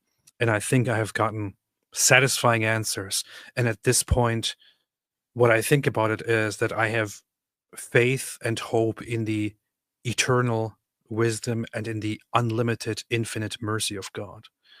This answers my questions about God's justice in the afterlife. Do I think about it in terms of my own afterlife, my own eternity? Not really. And you might think that's weird. I agree. No, afterlife played no role in my conversion either. It was, am I wrong? If I'm wrong about my position, and that is leading me to live like this, and there's something true, and I should be living a different way, I want to know that. I want to know that if there is some actual truth about the way I'm supposed to be living and so on, I want to know that. And so that's what it was. It wasn't, oh yeah, and I'll get to spend eternity in heaven or something like that. Powerful. That said, to answer the question, actually, would I nowadays still think that Pascal's wager is foolish? No, because I was often, when I was responding to things, even up until months ago, responding with great arrogance, honestly. So today, if you ask me about Pascal's wager, I would say it doesn't personally appeal to me. That said, it could help others. So I don't know. Yeah. This is just me being like extremely humble, because the title is right here, the most humble Mahdi. What else do you expect? Alerius Verus, AP never went to Hagia Sophia, but he will now. Yeah, when I take it and make it my home. Drew Traver, blue and white are great Sky Daddy colors. I like them too. Yeah. Jack Ray, our Lord Christ is the best of examples. Powerful. Amen. Zerofel, David, how is Matt 25 evidence that the Bible presents Jesus as God when Jesus tells the 12 apostles that they will sit on 12 thrones, plus judge the 12 tribes of Israel? This is really, really weird.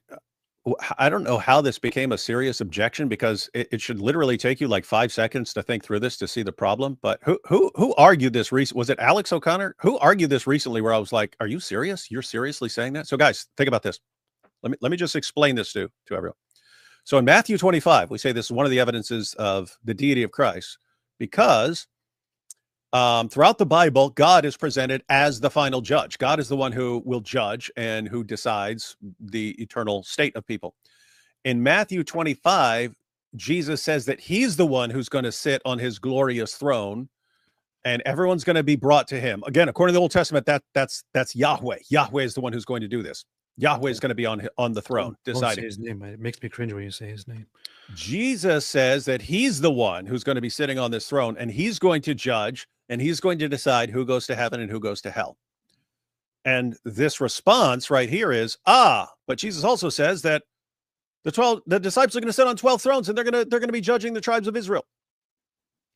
Okay, are you interpreting Jesus is the final judge who decides who goes to heaven and who goes to hell, means that anyone who is a judge in any sense is God? Are you interpreting our claim that, hey, the Bible says that God is the final judge who decides who goes to heaven and hell, and combine that with Jesus says that he's the final judge who decides who goes to heaven and who goes to hell, and therefore Jesus is God? Are you interpreting that claim that the final judge is God? You're interpreting that as any judge of anything is God, and therefore if there's a judge at the local courthouse, that him being a judge means that he's God. Are you interpreting human judges as are you interpreting us saying that anyone who judges in any sense is God? Because if so, that's not what anyone has ever claimed. That would be absolutely insane and stupid.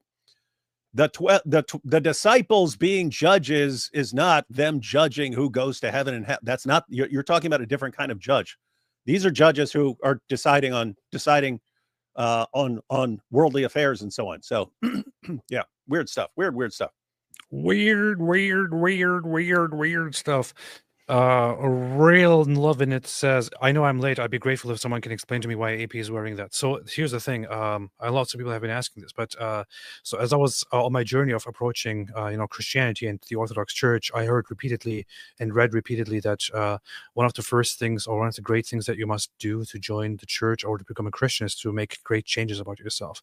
So I thought to myself, how can I change things about myself? And I thought, I could get a new outfit. I could get a new look.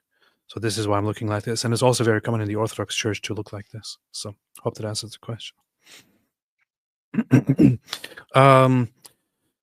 Soldier of Christ says, as Dawood said, it's an exciting time for Christians. Not that following Christ was ever not exciting, but seeing diverse apologists today is exciting. Just need unity. Seeing Wes Huff was based. It was very, very based. We will have him on for other stuff quite soon, I would think. Yeah.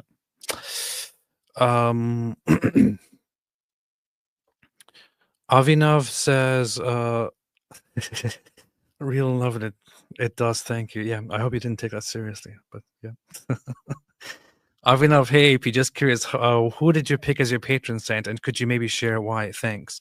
So I explained this before, but Saint Martin of Tours. Saint Martin, who's very, very well known in the Catholic Church, especially in Germany and France and parts of Europe. I am picking him as my patron saint, and thereby also picking Martin as my own name in the church. So the reason why is when I was a child in Germany, I went to a Catholic kindergarten where I first heard about St. Martin. And then when I was in school early on in Germany as a little Muslim child, one of the first things that I learned about Christianity was St. Martin, a man named St. Martin. I didn't know much of what that was about.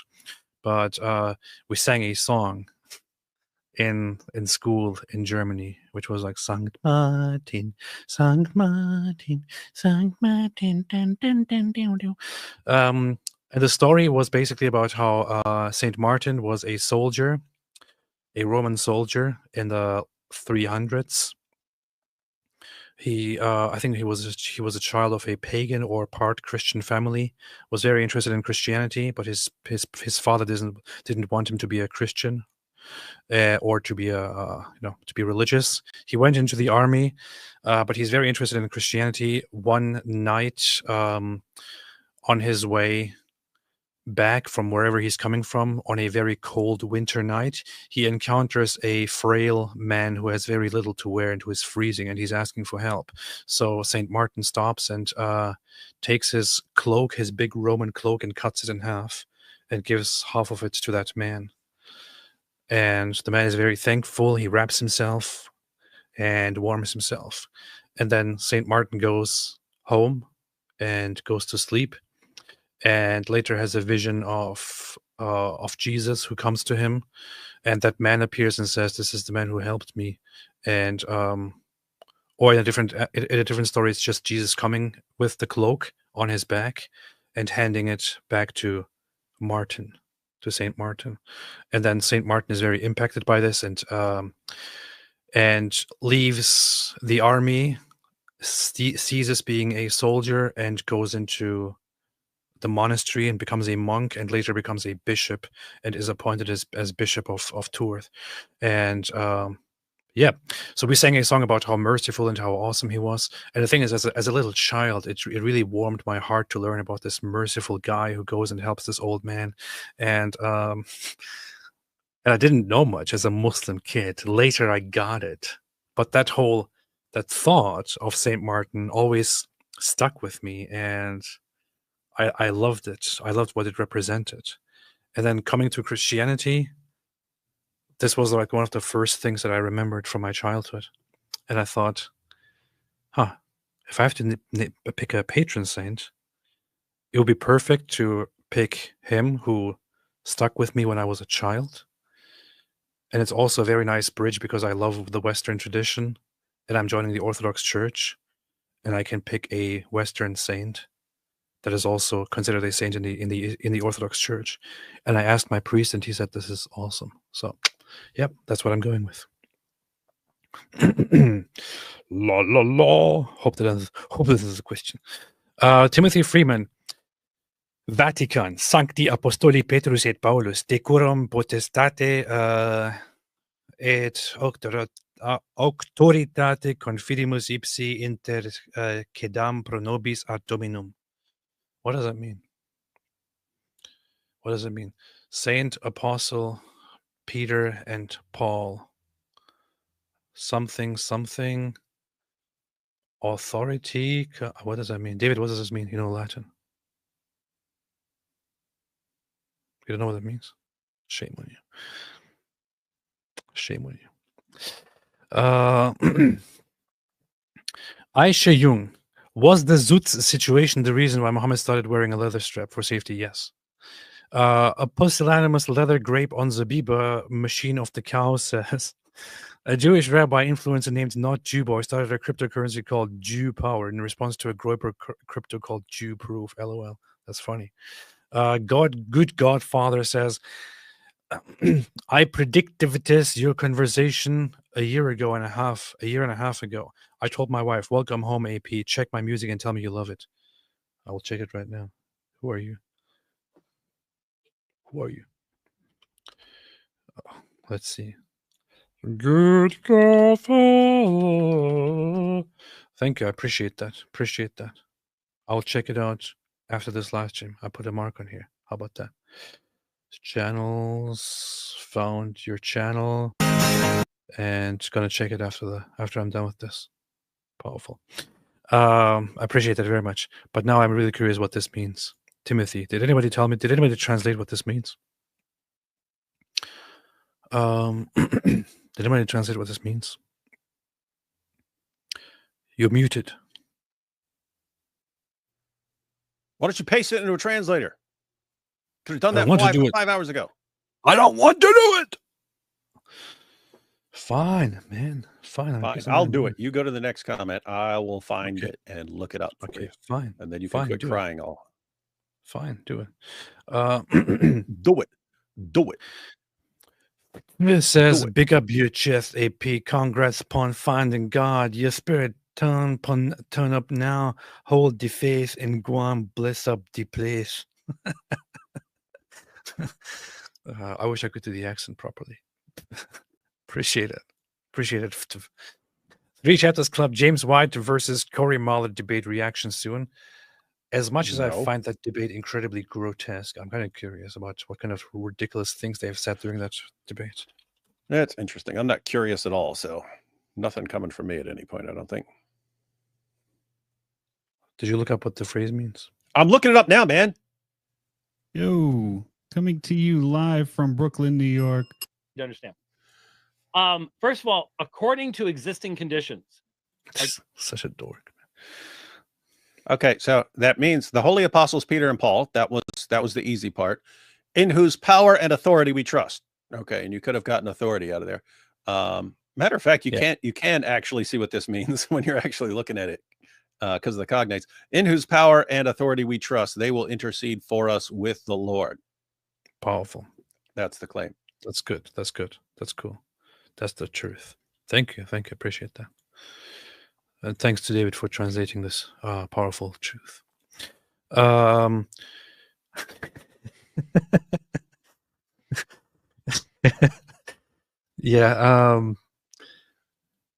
Actually, you know what? Thinking about it again, I'm completely not curious at all about what they discussed here. So I don't think I'm going to react to this, considering that James White, who I'm not necessarily a great fan of, but have some respect for, is literally having a debate with a Nazi after rejecting debates with other people because they were too mean. So it's kind of weird. I don't know. But David is very curious about this, so he will probably have a look at that. Just don't throw a donor party with donor meat served. A donor party with a donor. Might send mixed signals a la Jeffrey Dahmer. Man.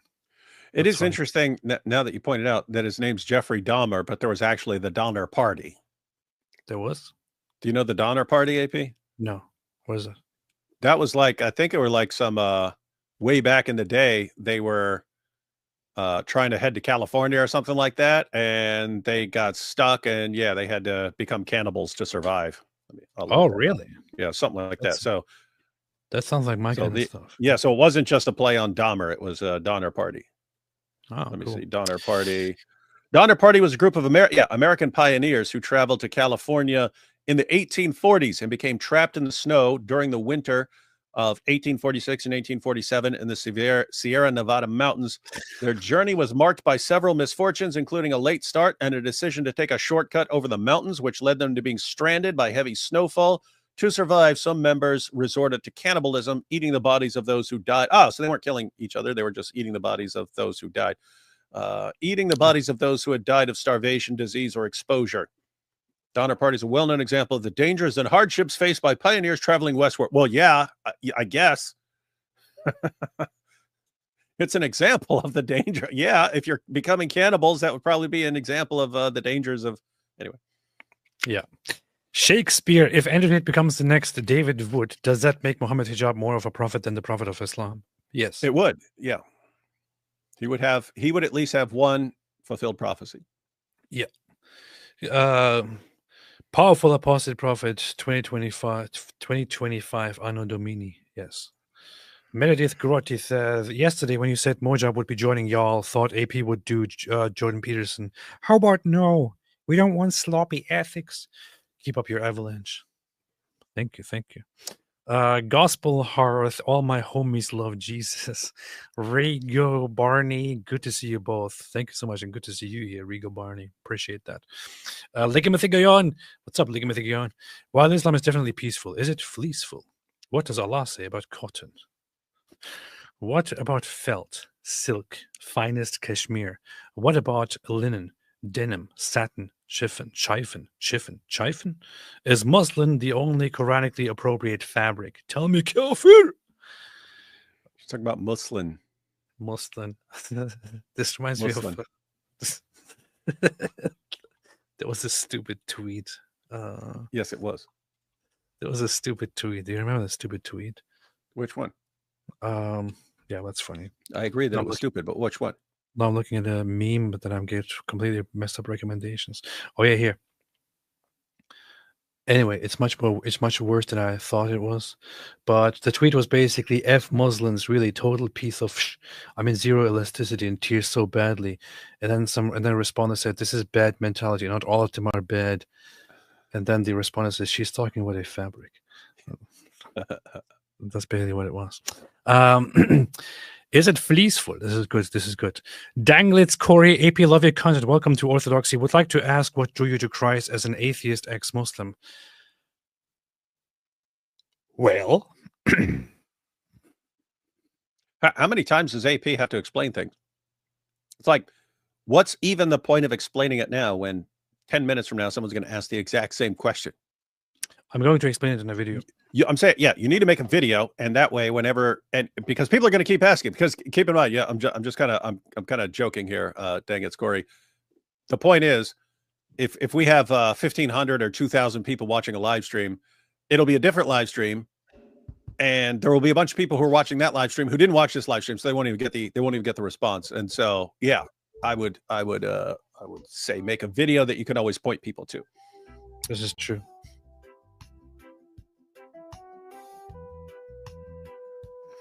CO says, before David became a Christian, while he was in prison, he would beat up midgets and take their sweats to wear as capri tights. This is true. Didn't you tell me this happened? One, it was jail, so we didn't have sweatpants. We had jumpsuits. But yeah, I had to beat up a midget and squeeze into his little jumpsuit so that I could have yoga pants. Interesting. Avinav W, Mrs. Apostate. Indeed, W to her. Toasted, how do you respond to people who say only Groiper Christianity is real and that it means treating non-Christians as second-class citizens? I would think, I would say read a book. Yeah, I'd probably just say that's so idiotic. It's not even deserving of a response. Put it this way: if you're talking to someone who's stupid enough to actually adhere to this position, you're probably not going to. No amount of evidence is probably going to reason them out of it. Very true.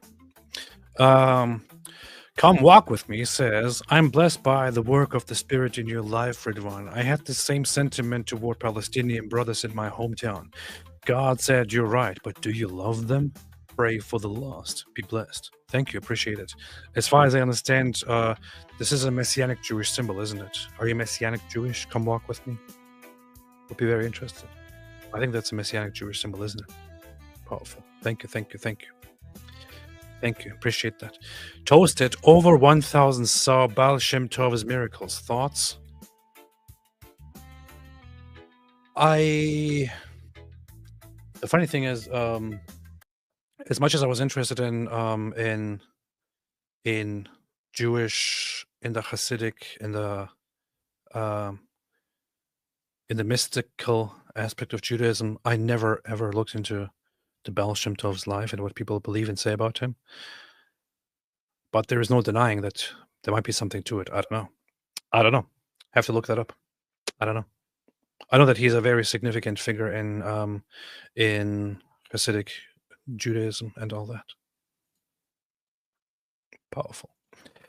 Knows too much. Your thoughts on the Ebionites didn't believe Jesus is God or virgin birth, or the Nazarenes didn't believe Jesus is God, but he is to virgin birth. I would say that believing so it's kind of weird to affirm that that Jesus was indeed born of a virgin, but then not to believe in his divinity. Because the entire point of the virgin birth is the divinity or divine origin of Jesus. So they believe that he's in some way the Son of God, but then debate what exactly that means. When it comes to the Ebionites were, to my understanding, a heretical movement rather than connected to the origins of Christianity. And I don't see any reason to have any regard for their beliefs. What do you think, David? Yeah, here's basically what's going on. So these groups emerged probably late in the first century and so on. Definitely around by the second century and so on. They fizzle out. Why do they fizzle out? Why do they fizzle out? Keep in mind, so in the first century, Christianity is this persecuted minority. It spreads to different areas, but you end up with a bunch of people who have respect for Jesus or have heard about Jesus' miracles and so on, and people start going in different directions with this stuff, right? At first, almost anyone can say anything they want. In other words, if you're in some town and you heard about Jesus and so on, you can start saying, hey, yeah, I believe in Jesus. I believe he's the Messiah and so on. And you can sort of come up with your own group and so on. Eventually, the testimony of the apostles spreads, and eventually it's put into documents that spread around, and positions that were out of line with the testimony of the original followers of Jesus, they fizzled out. Why? Yeah. They didn't line up. They didn't line up. And so as something is spreading rapidly, weird groups can pop up. As the authoritative documents are put out, the authoritative preaching is put out, the authoritative traditions are put out. If you're not in line with those, it's not gonna work out for you. The funny thing is, the immediate followers, those surrounding Jesus, and those who come immediately after Jesus, and those basically confirmed by and authorized by Jesus's own disciples, have one narrative, and that narrative is in line with Christian belief as we have it today, very much.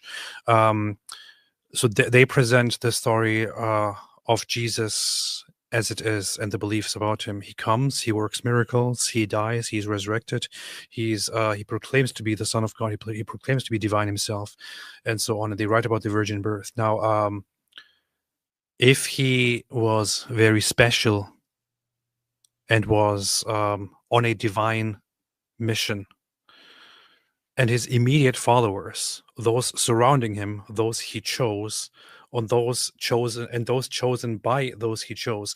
If they present the message that we have today, why would I go and trust those who completely deviate from the very people that Jesus himself appointed as teachers and authorities? It makes very little sense. Yeah, and it's weird how people become fixated on these different groups. I don't mean knows too much. They're just asking. I just mean like some people. What about the Ebionites? Oh, the Ebionites are. Yeah, guys, there are reasons these groups didn't make it. Yeah. But thank you, knows too much. These are good questions, interesting questions. A late Nazarene offshoot could have influenced Islam. I think it was so the theories. I don't know why, but there's a general theory that Muhammad's wife's cousin was a Nestorian convert, or that he was a heretic of some other sort. In any case, he was definitely a heretic and a recent convert who didn't know much about Christianity, and it seems that that person had some influence on Muhammad's beliefs.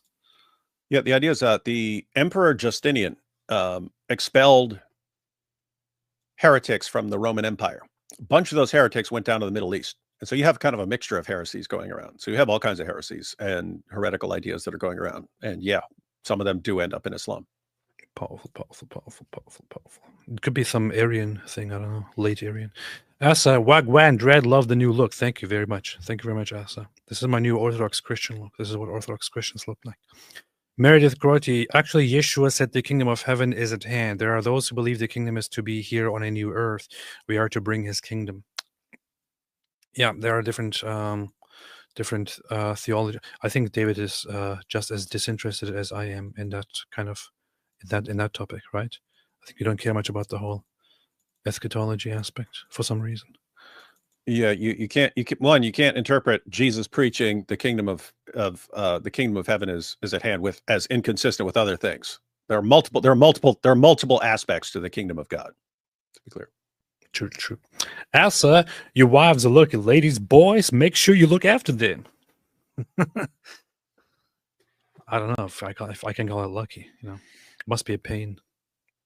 It must be pretty painful. But thank you. I appreciate the sentiment.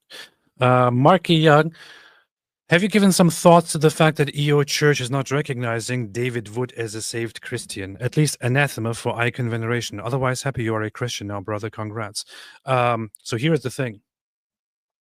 There are different. There have been different views inside the Orthodox Church. The traditional view of the Orthodox Church is that from the beginning, the Orthodox Church, which includes, prior to the schism, the Catholic Church, has, as it is said, been given the apostolic succession and the fullness of the faith. So that's it.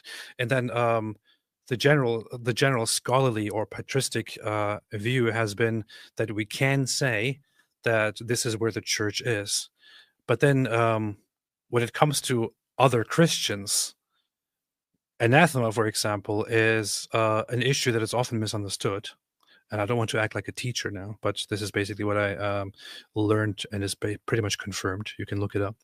Anathema has historically been done not to point out that a certain person is doomed or is not saved or cannot be saved. It is rather done in order to distinguish somebody whose views or beliefs are deemed heretical and dangerous to the church from the church. So the person is advised on their heretical ideas or problematic ideas, and then if that person doesn't recant those ideas and doesn't change, an anathema is placed on them, and that just means you are separated from the church now. You can no longer commune with us until you correct your ways.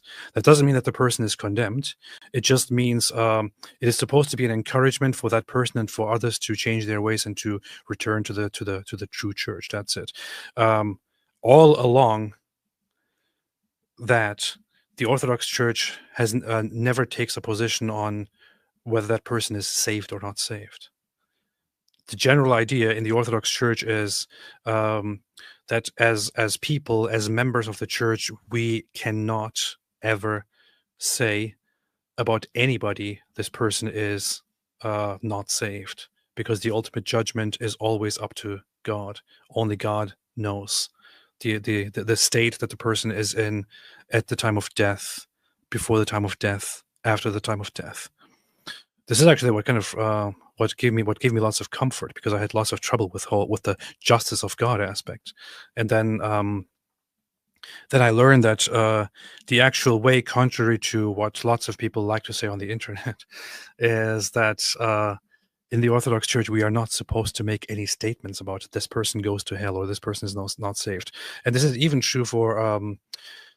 This is especially true, I would say. I just limited to that for now, but this is especially true for other Christians, unless, actually without unless. We don't say about anybody that this person is not safe, this person will go to hell.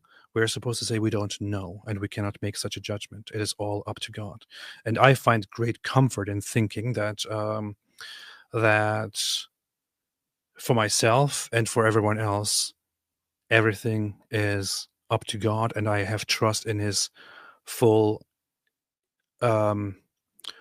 ultimate, unending, infinite wisdom and mercy. I personally don't find the idea that God would be unjust to people based on their preferences or their conclusions appealing or logical. So I don't even agree with the idea that David Wood is not saved if I'm part of the Orthodox Church. Hope that answers the question. David, what do you think about this? I've never cared what people think about me. So powerful. That's pretty good. CO says, Saint Martin, Roman soldier of the 300. Why did I not see this in the movie? Hollywood always suppresses the truths. What movie? Let's talk about the 300, man. The 300 with Leonidas. Terrible joke. Terrible joke. Pretty bad. Pretty bad. How dare you? Robert Ronin, I was in the army as a quartermaster. Out of curiosity, I looked up the patron saints of quartermaster, and it's the same Saint Martin. Yeah, he is considered the patron saint of soldiers, of wanderers. He's also known as Saint Martin the Merciful. And Saint Martin the Based. The super based, actually. Hey, you could be Saint AP the Based. Yeah, I was actually looking at a saint whose name sounds kind of like based, so I could adopt that as my patron saint and then be called based in the church. Saint Basil the Based.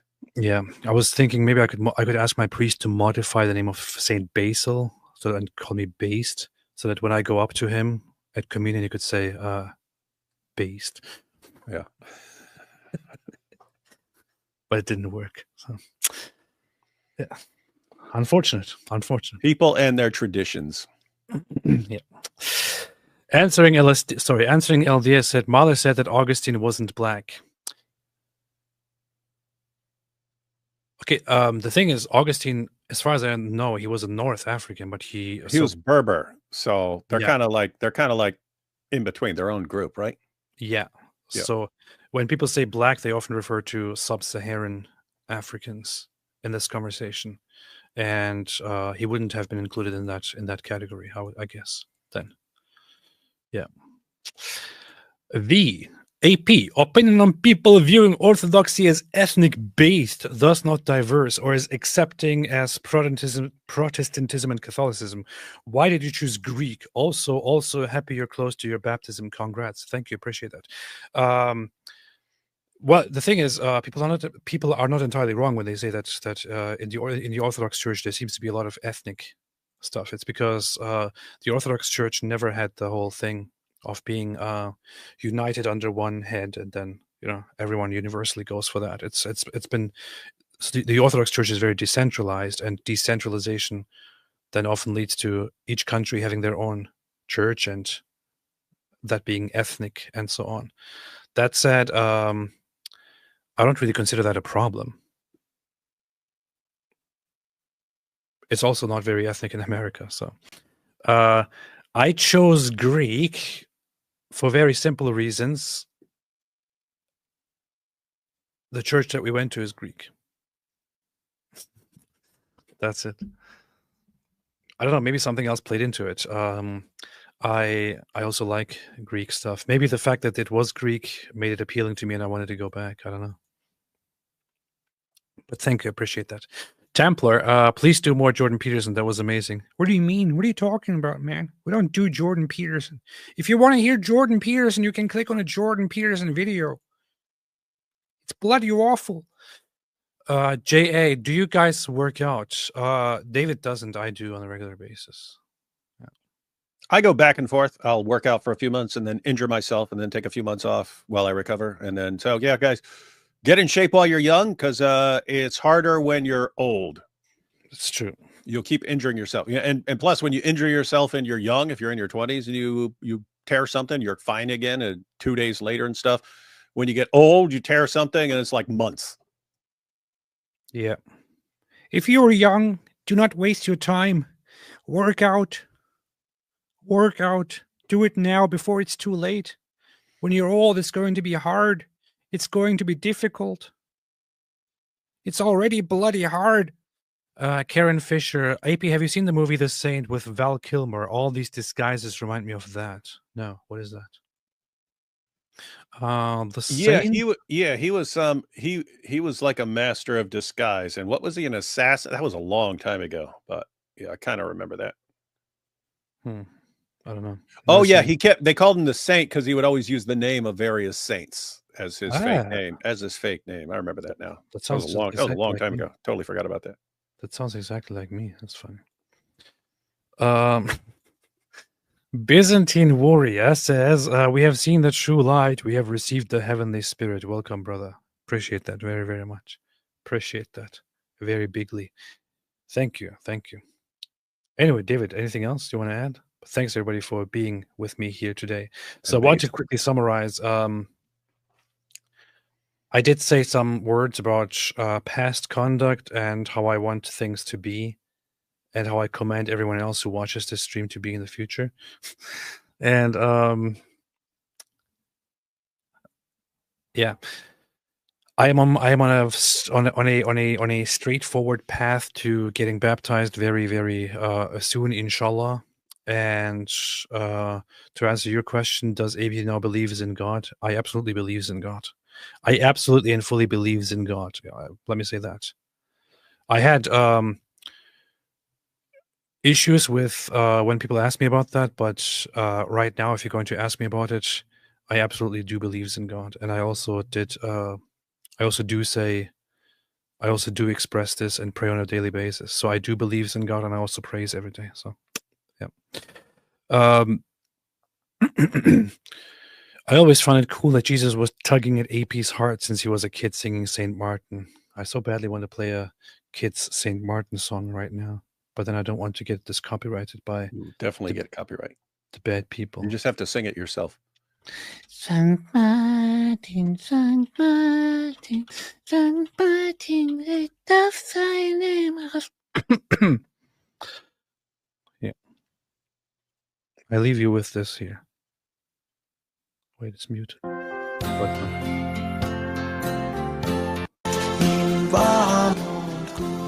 don't like this. I want kids singing it. Yeah.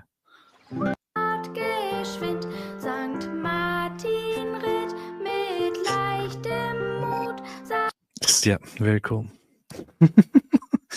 No, it always stuck with me, and I always loved it. It was a very, very beautiful attitude. Anyway, David, anything else? What are we doing tomorrow?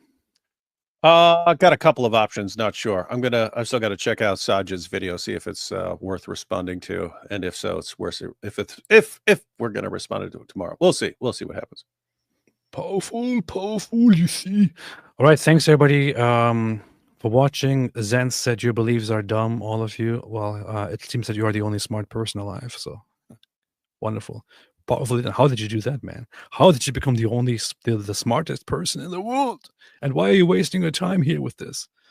Don't you have better things to do with your life as the smartest person out there? How about get out of here? Steel Israel, congratulations, AP. I'm a Christian. You're a blessing. Love you, brother. Thank you so much. Love you too. All right. Thanks everyone for watching. As always, have a fantastic day. And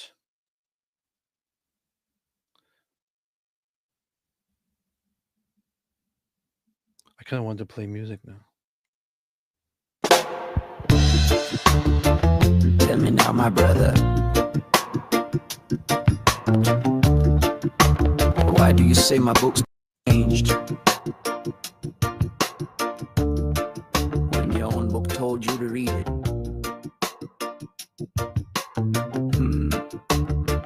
Something don't add up. Something don't add up, man. They say the Quran straight from above, every word from the mouth of God's love. But then it tells me the gospel is light, and to judge by what's in it, that's right. So I open it up and read what it says. Jesus died and he rose from the dead, but your book says no, he never died. So which one's true? Somebody lied. Who told you to judge by if it's broken? Why call it light then claim it was stolen? You can't play both sides with one story. Your claim crashes down in all its glory. Surah 5 says to follow the word given to Christians straight from the Lord. Surah 10 says if you're unsure, ask the people who knew it before. But our gospel says Jesus is Lord, crucified, risen, that's what's stored. And our scriptures older than yours, written down long before Muhammad's tours. So tell me, friend, what do you choose? If you pick both, then both you lose. If the gospel is true, the Quran is wrong. If it's false, then why does it play along? And if God's word can never be changed, who corrupted it and who arranged? And why does your book lean on mine while calling its heart a faulty sign? Who told you to judge by it if it's broken? Why call it light then claim it was stolen? You can't praise the map then toss out the way. You build on the rock, then dig it away. Now some say only part is true, but your book never said which part to view. Is it Matthew or is it John? Tell me which verse to lean upon. But truth ain't served by picking and choosing. That's not faith, that's just confusing. You either believe it or say it's a lie, but you can't stand in both camps and try. What are you saying? It's a trap, And the prophet got it all mismatched. and the message Built on contradiction, and the claim lack solid conviction. Who told you to judge by it if it's broken? Why call it light then claim it was stolen? Can't hold the sword and preach about peace. Can't affirm the word then call it deceased. It's either from God or it's a fraud. The house won't stand if the walls are flawed. So tell me now, what will you choose? Truth doesn't lose when it's under review. Our word stood firm through fire and storm, while your book, well, it can't stay warm. Truth is one, it doesn't twist. This is the paradox you can't dismiss.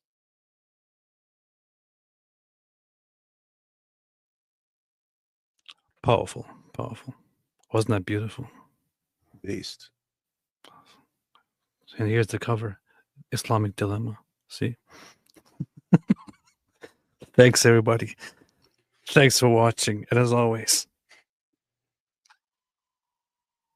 which roughly translates to the following. It didn't work, man. Didn't even hear it. Again, man. What is this, man? Here. There you go. Hey, in the picture, though, you should be smoking a blunt made out of the Quran. I should. Stay away from Islam.